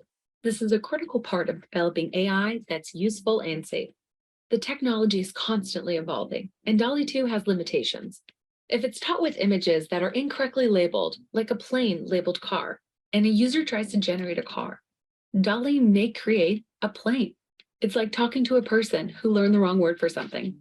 DALL-E can also be limited by gaps in its training. If you type baboon and DALL-E has learned what a baboon is through images and accurate labels, it will generate a lot of great baboons. But if you type howler monkey and it hasn't learned what a howler monkey is, DALL-E will give you its best idea of what it thinks it could be, like a howling monkey. What's exciting about the approach used to train DALL-E is that it can take what it learned from a variety of other labeled images and then apply it to a new image. Given a picture of a monkey, DALL-E can infer what it would look like doing something it's never done before, like paying its taxes while wearing a funny hat. DALL-E is an example of how imaginative humans and clever systems can work together to make new things, amplifying our creative potential.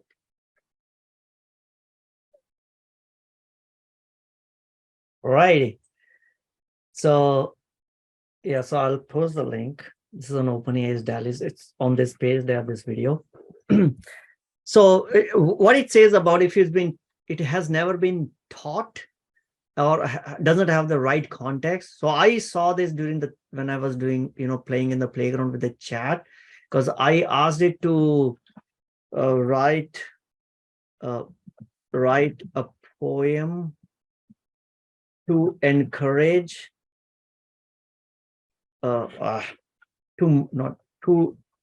motivate a couch potato. And I tried this yesterday, and it actually didn't understand what a couch potato means. It actually tried to motivate a couch itself, right? So, and these are the things, probably it will learn with time, but just to motivate a couch, it was a pretty good poem, right? But it didn't get the context of what a couch potato actually means in the two words put together is a different context, right? So there are learnings. I think right now it's still in its infancy. I just tried that one, Vivek, and ChatGPT, and it's doing it. It understood. Oh, ChatGPT gets. Yeah. Okay. See. So yeah. So it seems. Do you know the difference between this playground and ChatGPT?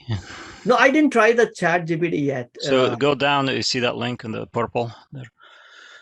That's the more advanced one, I think.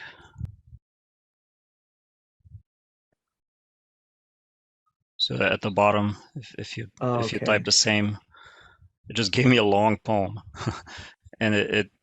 Oh, it doesn't. Oh, yeah. Rise up, O lazy one, from a comfy cushion throne. The world is here to explore, so get off the couch out. Okay, so this is good. It doesn't understand what a couch potato means. Yeah. I asked it the weirdest questions and it understood. Jeez. So so this is so amazing. So I think so. Search technology had changed and created Googles of the world. I think this will probably create different companies. So we'll have to keep an eye open on how these get applied. Sure, Google is going to apply it in defining, and they are the biggest engineering talent. But it could give rise to additional set of companies that probably will challenge Google, right? The next Googles of the world. But this is where we see the real application beyond the scientific and engineering community is what makes me exciting. So, and I was showing it to my daughter. She's in her school. She's a part of a PR committee. I'm like, you need some slogans and all that stuff. You can start to use this. because it'll give you a lot of this stuff. And I see a question, where was this when we had to do homework? True, exactly. If you had to go to library, if I needed something, I mean, there was no internet. If you want to know something, go to library, open up those, I don't even know what those cards are called, where you have all those books and with those numbers listed, then you find out which shelf is going to be, go and get to the But beyond that, library. it's the creative stuff that DALL-E just can create art, right? Not Yes. knowledge. So it goes beyond that. It's amazing. Yeah.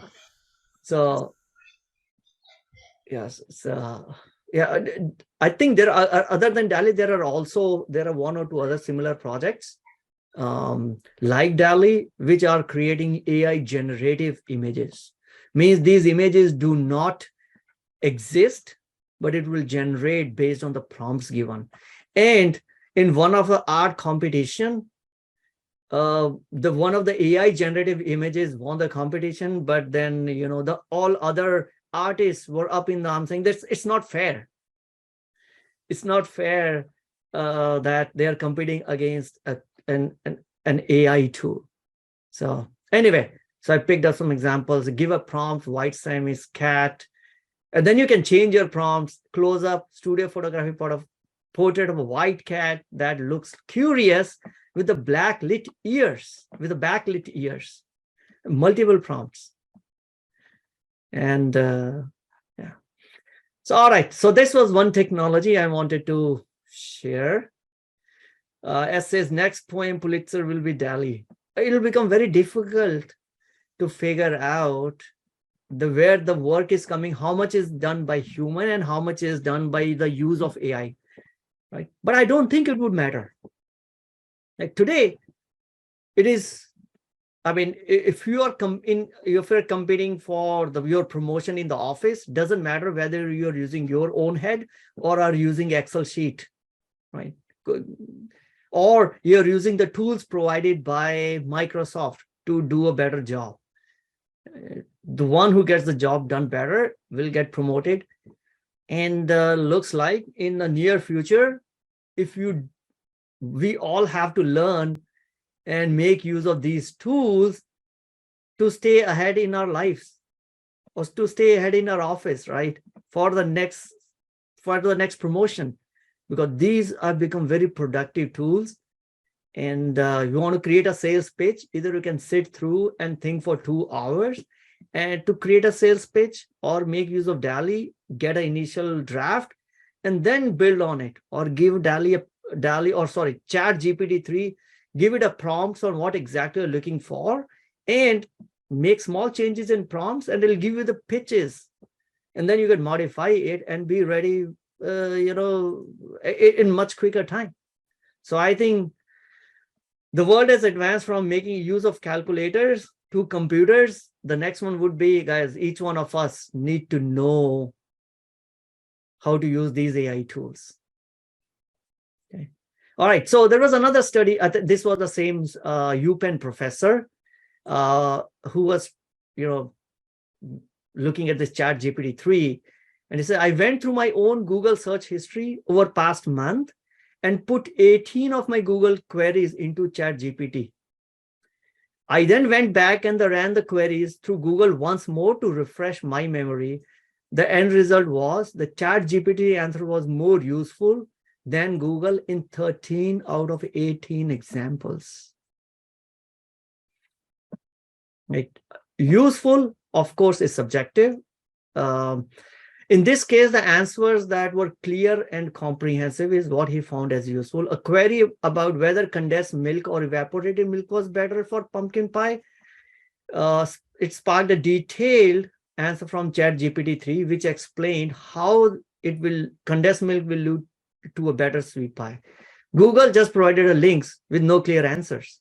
So why would I go to, if I start using this and I find that the answers output of coming from ChatGPT-3 from the AI is better than me trying to sift through the various recipes which Google spits out and find out what the answer is. It's not great. It looks like I have to sign up, open an account. Yes, and it needs an email, and then it'll give you a code on your phone to sign up. So anyway, so is everything going to be rosy about ChatGPT? No, I think there are some inaccuracies which are there. We saw some inaccuracies. It doesn't reveal the source of its information.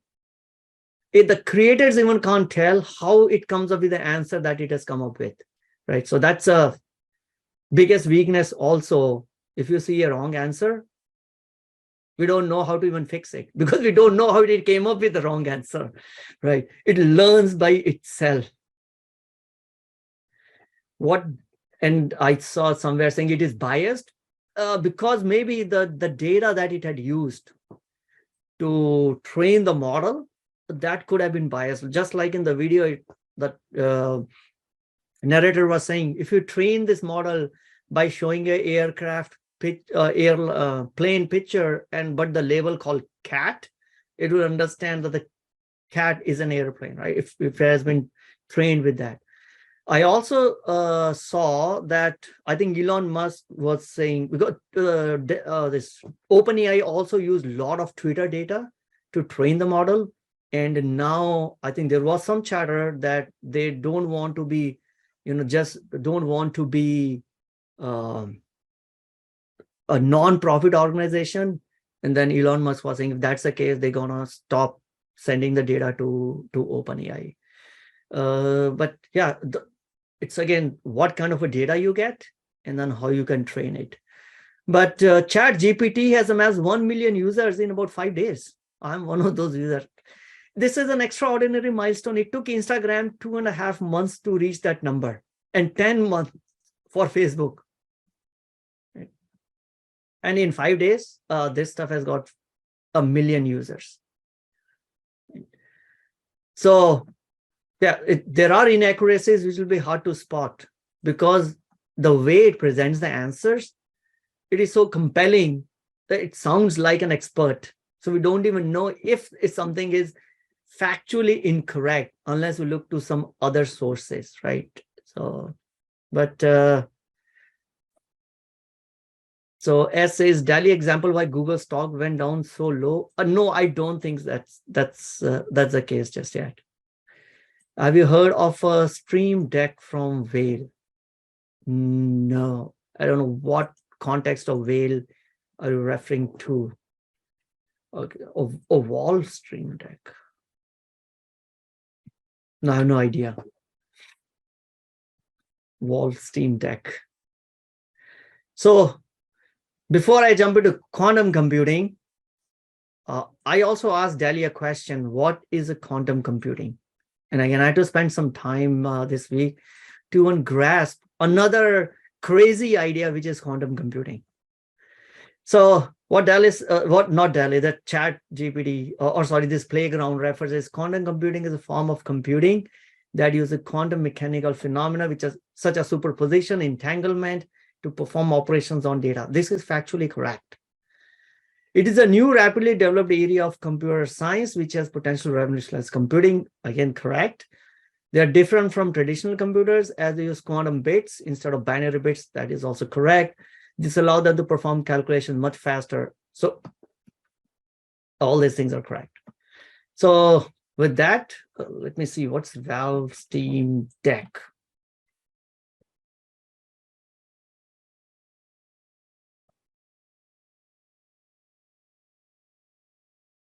It's a gaming computer.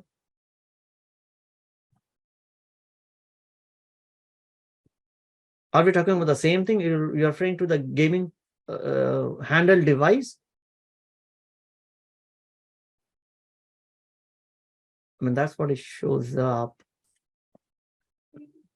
Okay. Yeah. Oh no, I'm not a big gamer, so no one in my house is.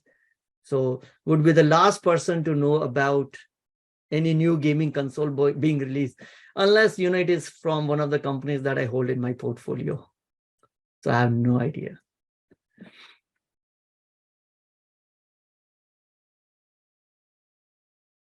All right. So is it from some public company? Let's see what it says.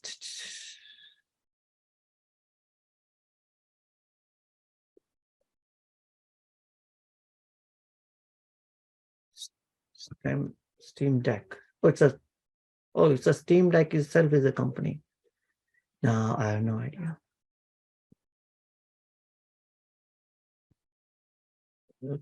Okay. All right. Let's jump on to opportunities in quantum computing, and we will then end the session after that. Maybe if there's a little more energy left in me and you guys, maybe we can cover some of the other things of, around the stock. But let's jump on to quantum computing. All right. So quantum computing could represent the first radical shift in computing since 1950s. Because the way the computers were developed, the core of that is quantum computing is changing the whole core of that. Over the decades, every computer built, whether it's PC, mainframe, games, mobile phones, that's also computer, mobile. We carry a very powerful computer in our pockets. That's our mobile phones. They all are based on transistors, which rely and do computation on bits, right? Which have only two states. Either it is on or it is off, or 0 or 1, or true or false. It cannot exist simultaneously in more than one state. And the whole logic of transistor, and now billions of transistors being packed into a single chip, is still based on these bits. So in quantum computing, it is different. It's not based on bits, but it's called a qubit, which could be 0 or could be 1 at the same time. And it's a very difficult, at least for me, it was a difficult concept to grasp of what the heck are they trying to talk through this. So I looked at multiple YouTube videos to even understand. This is a concept which is called superposition, right? In which any object can have more than one state at the same time. Now, and the whole quantum computing, and I will come to the investing opportunities in terms of what's happening in the quantum computing, but let's first spend a little bit time to understand this, right? So, for example, if a bit or like a transistor can even be, the state can be 0 or 1. In this case, it could be 0 or it could be 1 at the same time. It's only you get to know what it is when you're trying to measure it. And this is a fascinating concept to think about. So, for example, let me just draw this. Hopefully, it will make it a little clearer. And the whole example was, let's say if this is electron, it could be spinning in this direction or could be spinning in this direction. We'll never know which direction it is spinning unless we are trying to measure. So let's say if you're measuring it at that precise micro, nano, super nanoseconds, it could be in this direction when you measure it. So unless you measure it, you don't know what the state of this is. So it's always float in a state of superposition, that it could be rotating upwards or downwards, left or right, true or false. At any point of a time, it's only when you measure it, then you know at that point of a time what was its position, right? So this one concept of superposition, wherein an object can have more than one state at a time. I would say in Chinese concept, like, I don't know, sorry, maybe I don't want to talk that because I don't know about that, but it's like a state of yin yang. It's a dark and light. You don't know. It's always in either of, it's in some degree of each. It's only when you measure and you can say, oh, right now it's light, or right now it's dark. And I know in Indian mythology, there are some, now I understand. So in Indian mythology, there are some gods which are in a superposition state of being male and female. They exhibit both the characters, and now I know where those are related from. So this is one concept of superposition, right? You don't know where it could be. It could be 0 or could be 1. So it means my quantum computing power, it means the same bit can give me more information than what the previous bits were giving, which is one state. So you can do your computation much faster. Now, add to it another concept, which was even more difficult for me to understand, which was entanglement. And this is what even Einstein could understand this. This concept was brought up during the Einstein time, this whole quantum computing, and Einstein didn't understand it because, okay, let me first talk about what an entangled qubits mean. Entangled qubits mean you got a 2 qubits, or in this case, I'm taking example of 2 electrons. Right? 2 electrons, if they are entangled, means if you're measuring that this is going down and then this is going up, so you can be sure that this is going down. Right? So you create 2 qubits which have entangled, means if one is moving right, the other one will be left with 100% accuracy if these are entangled. Okay. Now, it doesn't matter whether these are 2 electrons in a same atom. If you separate these 2 electrons and move it 10 feet apart, if this is moving in right, this will move in left. The moment this switches itself to left, this will be to right. Extend this distance beyond a galaxy, you'll see the same behavior. This is the whole concept of entanglement. Now, to understand this, we have to be comfortable with the fact that the change in the state of this is communicated to the other one at a speed which is higher, faster than the speed of light. Otherwise, it can't traverse the galaxies. It happens instantaneously. And that's a concept which Einstein was not able to grasp. So he called it as a devil action in the distance, or something like that. He couldn't grasp it. How can an information of a change in the behavior of a particle is instantly communicated to another particle which is entangled and which is million years away? Because no one can travel faster than the speed of light is what Einstein knew. And he then termed it as, maybe let me just try, I forgot the E-I-N-S-T-E-I-N, devil at distance, something like that.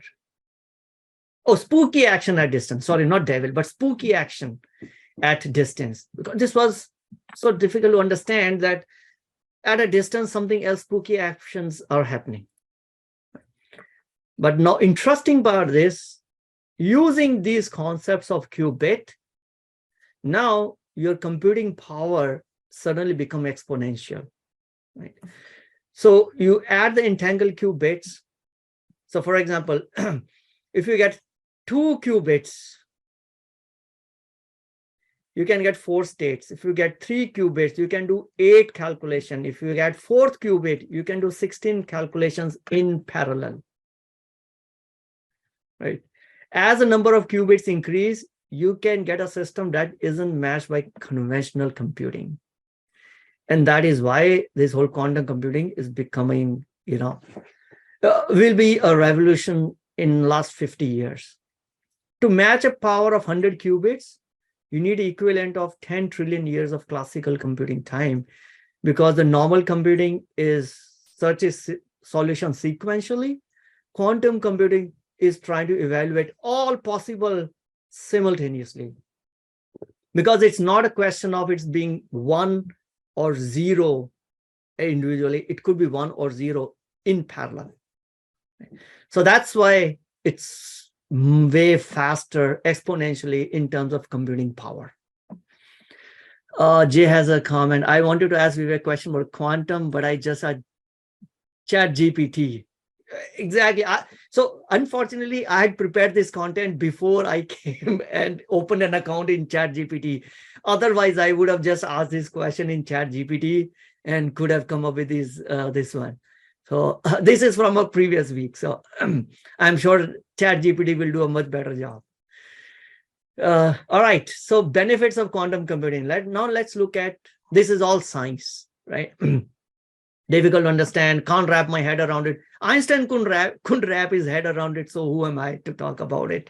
But let's assume and take it for granted that yes, once you have a qubits, you can do hundreds and millions of simultaneous calculations. So what's the application for the normal person? It can contribute greatly in the field of security, finance, military affairs, intelligence, drug discovery, machine learning, AI, big data search, blah, blah, blah. Financial institutions may be able to use quantum computing to design more and efficient investment portfolios. I think the biggest benefit is in healthcare industry for development of new drugs, right? Genome sequencing, DNA research. The one which I'm most fearful about is quantum computing trying to break our encryption, right? Our SHA-256 encryption or our SSL 2048 bit encryption could today, with the today's computing power available, it could take them thousands of years for today's, let's say, most powerful supercomputer to break these encryption codes. But if a quantum computing comes in, will they be able to break it quicker? Maybe possible.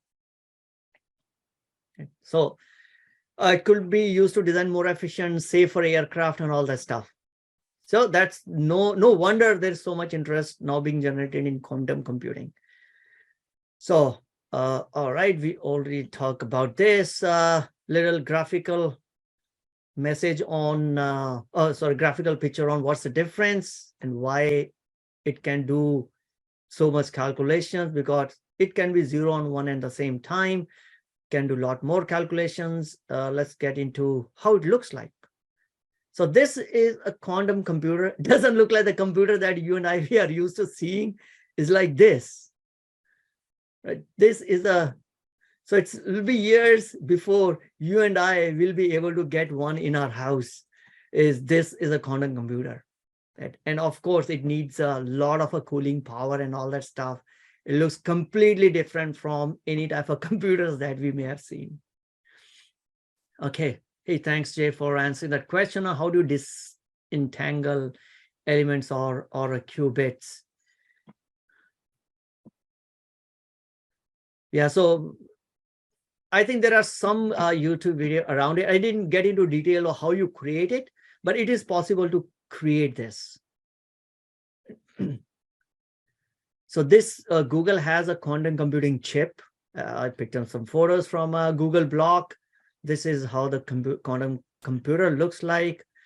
Over a market size, right? The growth that's been expected in market size is around like 43% CAGR growth from $260 billion to almost $90 billion. Last year, IDC estimated the market for quantum computing services will be up from $412 million to $8.6 billion. BCG says that the value that will be created by the use of this quantum computing will be $450 to $850 billion, but that's not until 2040. So, is it ready today? No. It's still a very nascent area. It will take at least a couple of decades for it to show its real potential benefit. So where are we in the current stage? Current stage, it is fascination, right? So everyone is fascinated by its game-changing potential. We are very much in the research mode. Right? So there are no systems in production yet. People are trying out various things. IBM has an early lead, right? The old Big Blue has has got more than 30 quantum computers, and 20 of them are already online, which are available for researchers, who are using those quantum computers. Looks like there are 500,000 users at over 180 institutions that are using IBM system. So still there's a long way to go. It's not, I wouldn't say go and invest into quantum computing company right away. It's still a long way to go. Right now, quantum computer is not solving bottom line of any company. It's an inquisitive place to be in.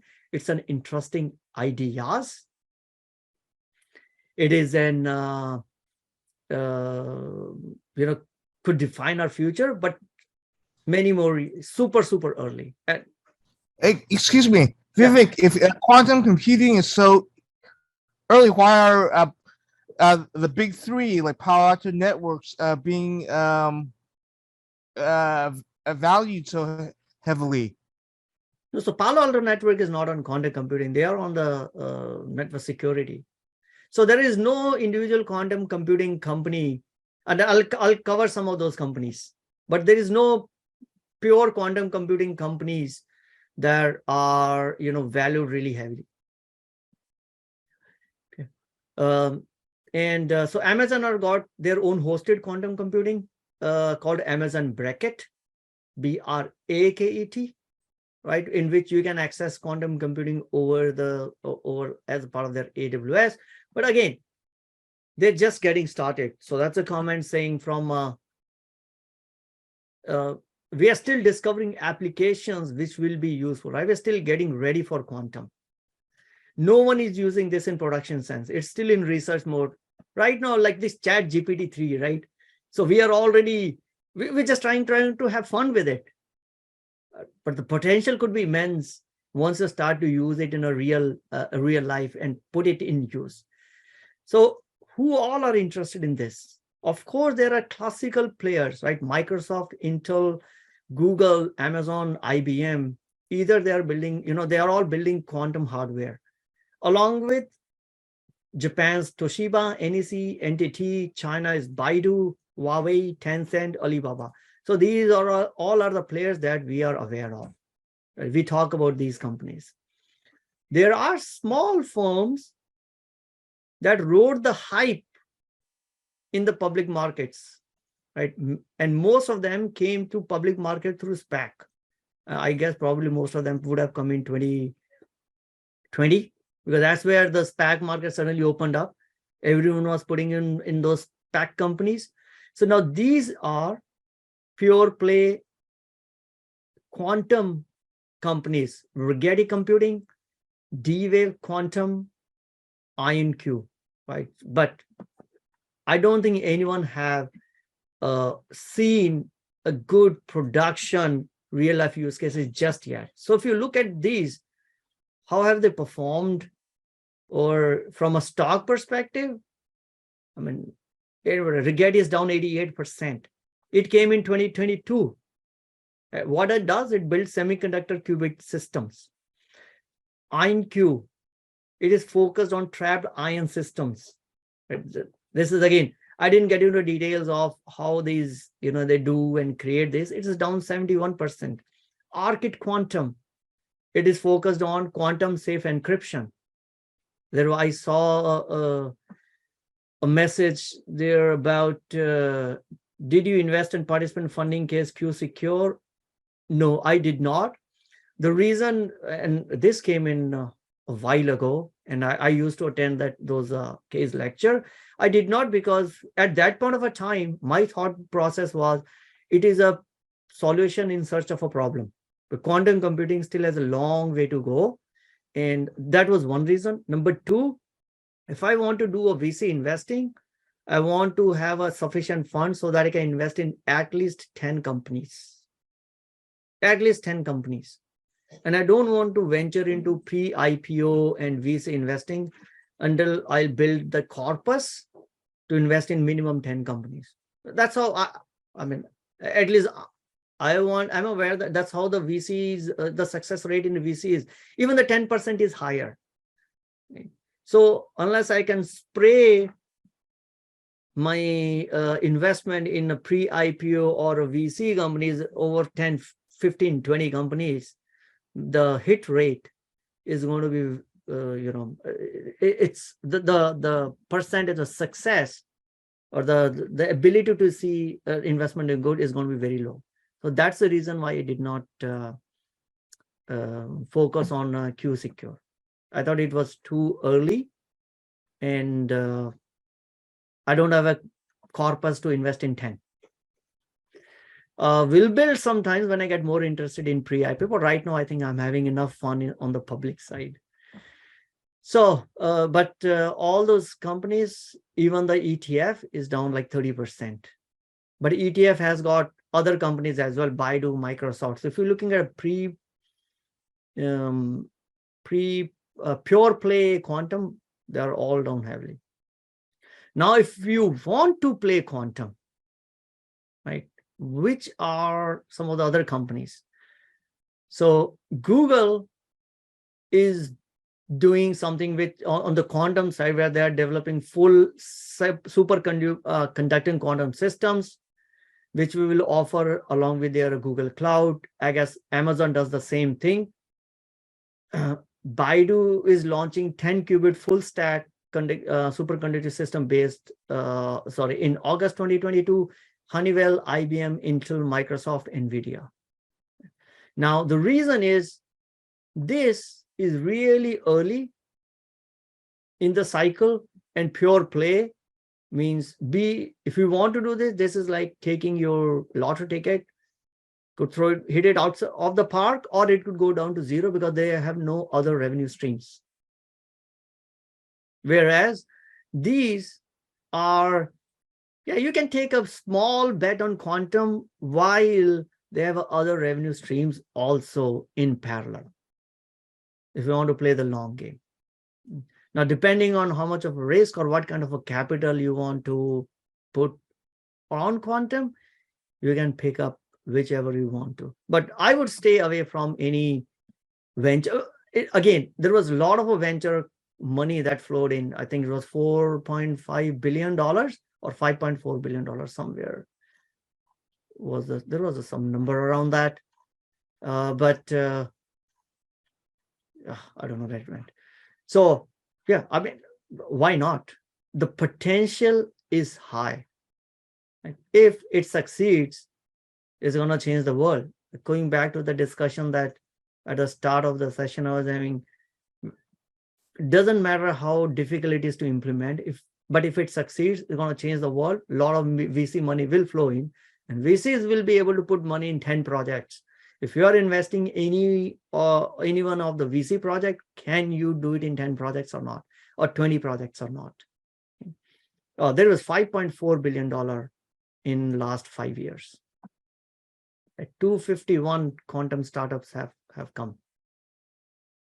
So if you're following a VC, make sure your investment style also matches VC investment style, which is spray and pray.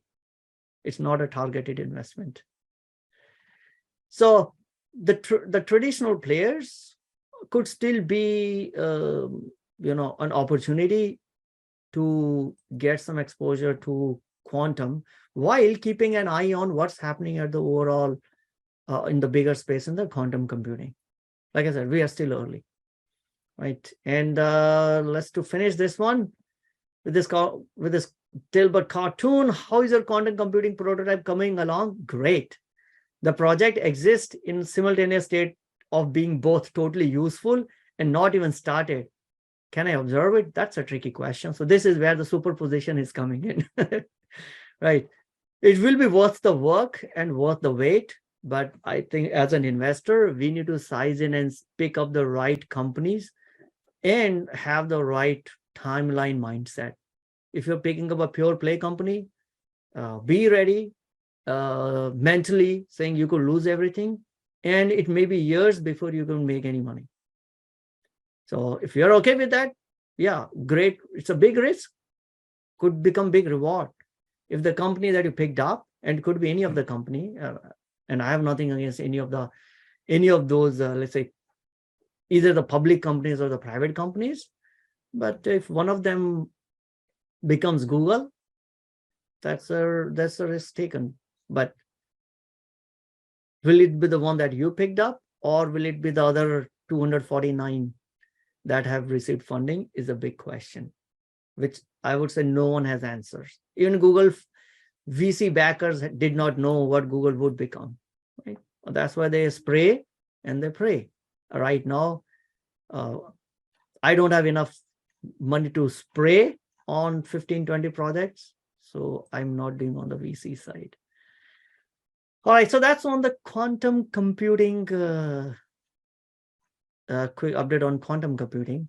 So now I think I would definitely want to keep an eye on this one, especially the quantum computing and how things change in the next 1 year, and then see which other companies are coming up. 2 years ago, it was too early when this Q-Secure opportunity came in. That was too early. And I don't even know if that is, which stage that it is. All right. So what else we want to talk about? Like I said, today is going to be a lot more focused on new tech. So we covered quantum computing, we covered DALL-E, we covered ChatGPT 3. Now maybe if you want, we can spend some time back on what else I saw in the markets. So did I move that to later section? Yes. All right. I saw central banks are buying gold hand over fist. The purchase by the central banks is highest since 1970s. Right. I won't go through all, but central banks are going crazy in terms of buying gold. Right. Turkey bought the most, Uzbekistan, India, Qatar, and Mozambique. Right. Indian consumers generally buy gold because of gold jewelry, but the interesting fact is the Indian central bank also bought gold this time. So overall, we see a lot of central banks beefing up their gold reserve. Could it be because they don't have faith in US dollar? Could it be maybe they're trying to diversify from a US dollar? The reasons could be plenty. But this week we also saw, I think gold did a nice move of 10% up in November. Right? And these gold and silver are known to do, some of these surprising moves and then settle down. So hasn't done anything for last 10 years. Maybe it's going to change the reverse, change its course. Who knows? But this is what, at least the news I saw was a lot of central banks are buying gold. Right, Carvana. Okay, maybe this is the last one which I'll talk about, because this is a little bit of an understanding is, again, to look under the hood of how a company makes money. So we saw Carvana maybe on a bankruptcy risk. Right. So Carvana is, if you recall some of our previous discussions, it's a company that has got car ATM, right? This is a building. You can go to Carvana website. It actually sells a pre-owned cars. You can buy a car, and then you can go some of their buildings, in which they hold these cars and give whatever. There's a way in which you can give your code, and the car will travel in an elevator, and you'll get access to your car. So that's called a car ATM. This stock was a loved stock in 2020 for all the right reasons. The pre-owned car prices were going crazy, right? Chip shortage, new cars not coming along. The only way you can access it, the existing cars. So pre-owned car prices were going through roof. Carvana rode that whole ride right here from, this is where we had a COVID, and from being near $15, $28, it went all the way up to $380. Now it's back to, it's $5 or $3. I think 3 was like 52 week low. Now it's back to $5 from the high of $375.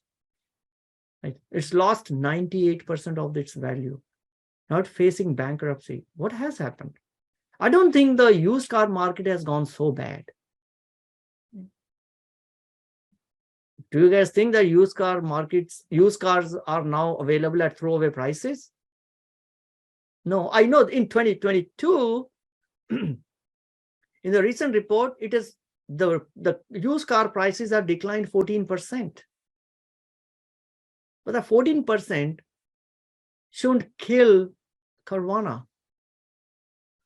So this is where it is important for us as an investor to, go and look under the hood of how this company made money. Right? At an outset, if you're not done analysis of a company, you see the stock is going high. Oh, it actually sells a pre-owned cars. Yeah, there's a chip shortage. I'm going to load up the stock. Yeah, the car market is down 10%, 15%, still okay. Carvana will still survive. But it's down like 98%. Now it's facing bankruptcy.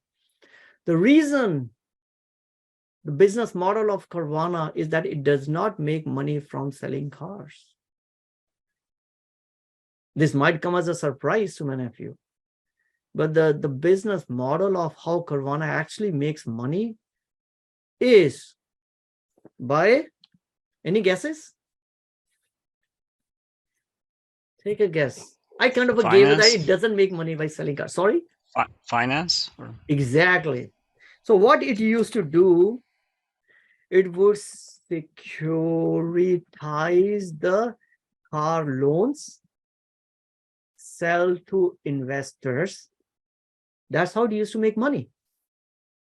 And now in 2020, 2021, when the Fed rate was 0, investors, hedge funds, some other funds, individual high net worth investors were hungry to get a yield. You can't get the yield from fixed income because the Fed rate is 0. So they were lapping up the loans that Carvana had given it, the Carvana consumer had taken, but securitize those loans and sell it to those investors. That's what their business model of making money was.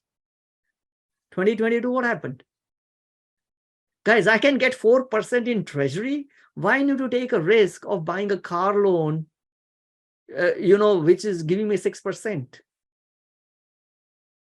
Investors are not buying anything, and that's why now Carvana has got an existential threat. No, so the loans that the Carvana had given, they are now sitting on its books.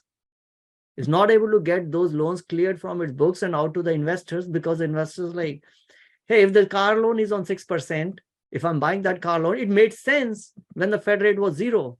Okay, I can get some good margin, and I am willing to take that risk. And again, 6% is a number I'm just throwing. I don't know what the real number. Of course, it depends on the way the whole securitization works. There will be tranches and saying, okay, this is your FICO score at this percent and all that. But let's take an example, right? If earlier I was able to get 6%, which no other places I'll be able to get it, yeah, I'll lap up these loans, and that's what the funds did. Now there are other alternatives, right? So from a TINA, market has moved to TARA. Right? There are reasonable alternatives, TARA. From TINA, there is no alternative. So that's the reason why Carvana is now having existential threat. So I've not looked into its books, because I didn't, when I say in the details in terms of how are they actually making per unit, making money when they sell each car. Even if they are, they're probably not enough, but I won't be surprised if they actually sold the cars at loss and made all that money in securitizing the car loans and selling it to investors. I won't be surprised that they were able to sell car at a cheaper than what you can get at a dealer, because they were okay to take loss on car selling and make money on financing and then securitizing the finance, which that market has now disappeared. that's my thought process of why Carvana is facing this existential threat. It's only 14% decline in used car price is not enough, right? But their business model was different. So it always pays to maybe spend some time to understand how the company makes money before we invest in. It looks at the outside, it might look to be different, but the way it actually makes money is quite different. So with that, let's end today's session, guys. Buy now, pay never. Yeah. So, all right. I hope this was useful. But today was mostly focused on around the tech session. We'll get back to stocks, etc. There's always time, but I wanted to talk about this whole chat GPT-3 because it's been all over the places. B, I have a question on cryptocurrencies. I'm hearing mixed opinion on crypto. I would like to hear your opinion future on crypto, short term, long term. So I have a zero opinion on short term because this is not even a short term game. This is not even a short term anything to do with the short term because it's in very nascent stage. So there are two things. One is in crypto, I see two parallel stuffs happening. One is a new store of value. The other one is allowing building a better system for a lot of our financial services. Right? When it's come to the new store of value, that will only grow if more and more people start to adopt towards it and governments don't ban using it. Government banned gold in 1944, right? And then the demand for gold would have fallen down in US, but now, so because that was considered as a store of money, or this is where I want to store my value. Bitcoin is the one which is right now being considered a store of value. Its application in transactions is still a long way to go. Lightning Network is, it's growing leaps and bounds ever since it has started, but still a very fractional amount. Still nowhere near where you would actually use Bitcoin on a daily basis, right? The other side, so that's a really long term, and it could go down to zero if all the government says we ban holding of Bitcoin. Can it happen? Could it happen? That I have no idea. The other one, which is around building the parallel systems of transfer of value, transfer of services, or doing all these financial services, is where a lot of these smart contracts, DeFi projects, Ethereum, and all the projects built on it come into picture. The one big threat that is there on that picture is what if SEC say it's a security, and then that's basically will be a big blow to all of those projects. But as long as we don't see that as a concern, I am bullish on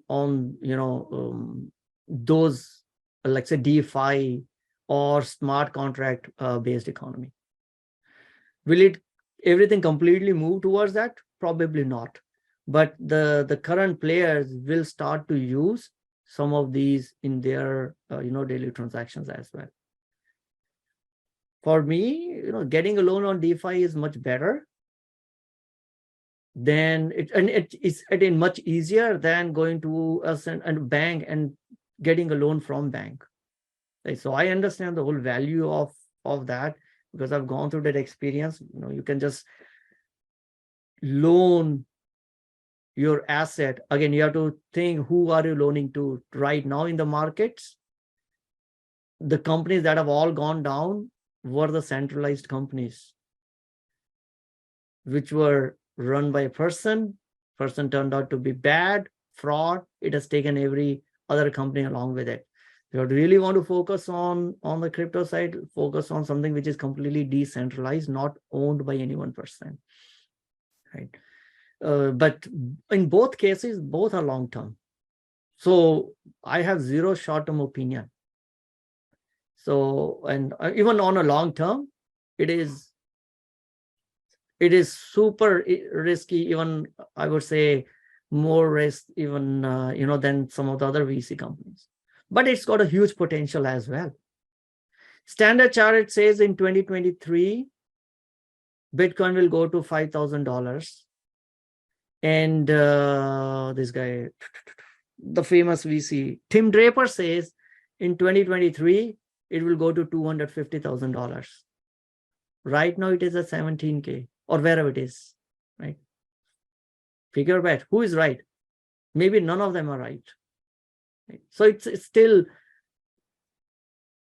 it's like trying to figure out who's going to be next Amazon in early 1990.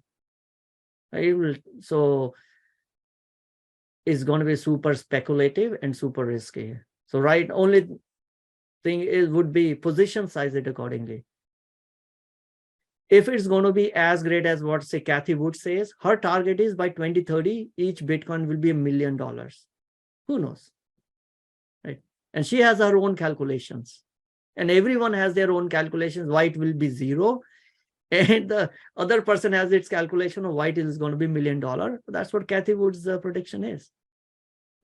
But if it's going to be $1 million, then a small investment right now should be good enough.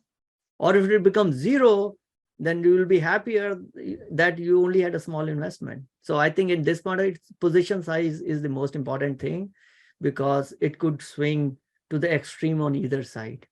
And no one knows where will it go. Despite all the issues that we have seen, the company bankruptcy that we have seen, the work continues to happen. The good projects continue to build.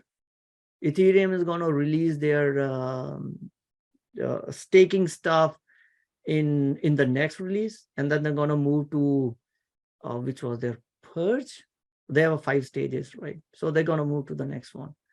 Bitcoin side, a lot of development still continues to happen, but Bitcoin is anyway a slow moving elephant. So that will be years before we see, big changes on Bitcoin. But on the Lightning Network, yeah, nodes are growing, number of transactions are growing, but it's still minuscule that even if it disappears from the face of Earth, no one will notice, right? So it has to gather a critical mass. And generally, we have seen in every trend, internet. So it's not that the Facebook was a great company. Before Facebook, there was Orkut. There was a Friendster. There was MySpace. But Facebook came at the right time when the adoption of internet was at the right place. There was more than 1 billion users on internet. That's when Facebook came. Some of the other players were present ahead. They were ahead of their game because the adoption wasn't there. So if the adoption of the Bitcoin or any of these crypto assets, we may see it lingering for next few years. But if the adoption grows and reach a critical milestone, after that, we could see a parabolic increase, right? So now when that transition will come in, we have no idea. So we can only think and keep watching and seeing, are we still seeing innovation continue to happen on this one? Or is it after this whole fraud and everything, now people are, or the development is actually, not coming or not happening. So that's what, it's a long term. There's no short term in this, at least for me. I'm not a trader. So for me, there is no short term when it comes to crypto. All right, that was my spiel on crypto. All right, let's finish today's session right here then. Well, thank you, everyone. I will continue to, play with this chat GPT, and looks like it's a good, it's a fun way to pass some time. So we'll see if anything else comes across my eyes.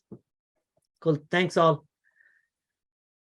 You guys have a wonderful day and wonderful week. Bye-bye.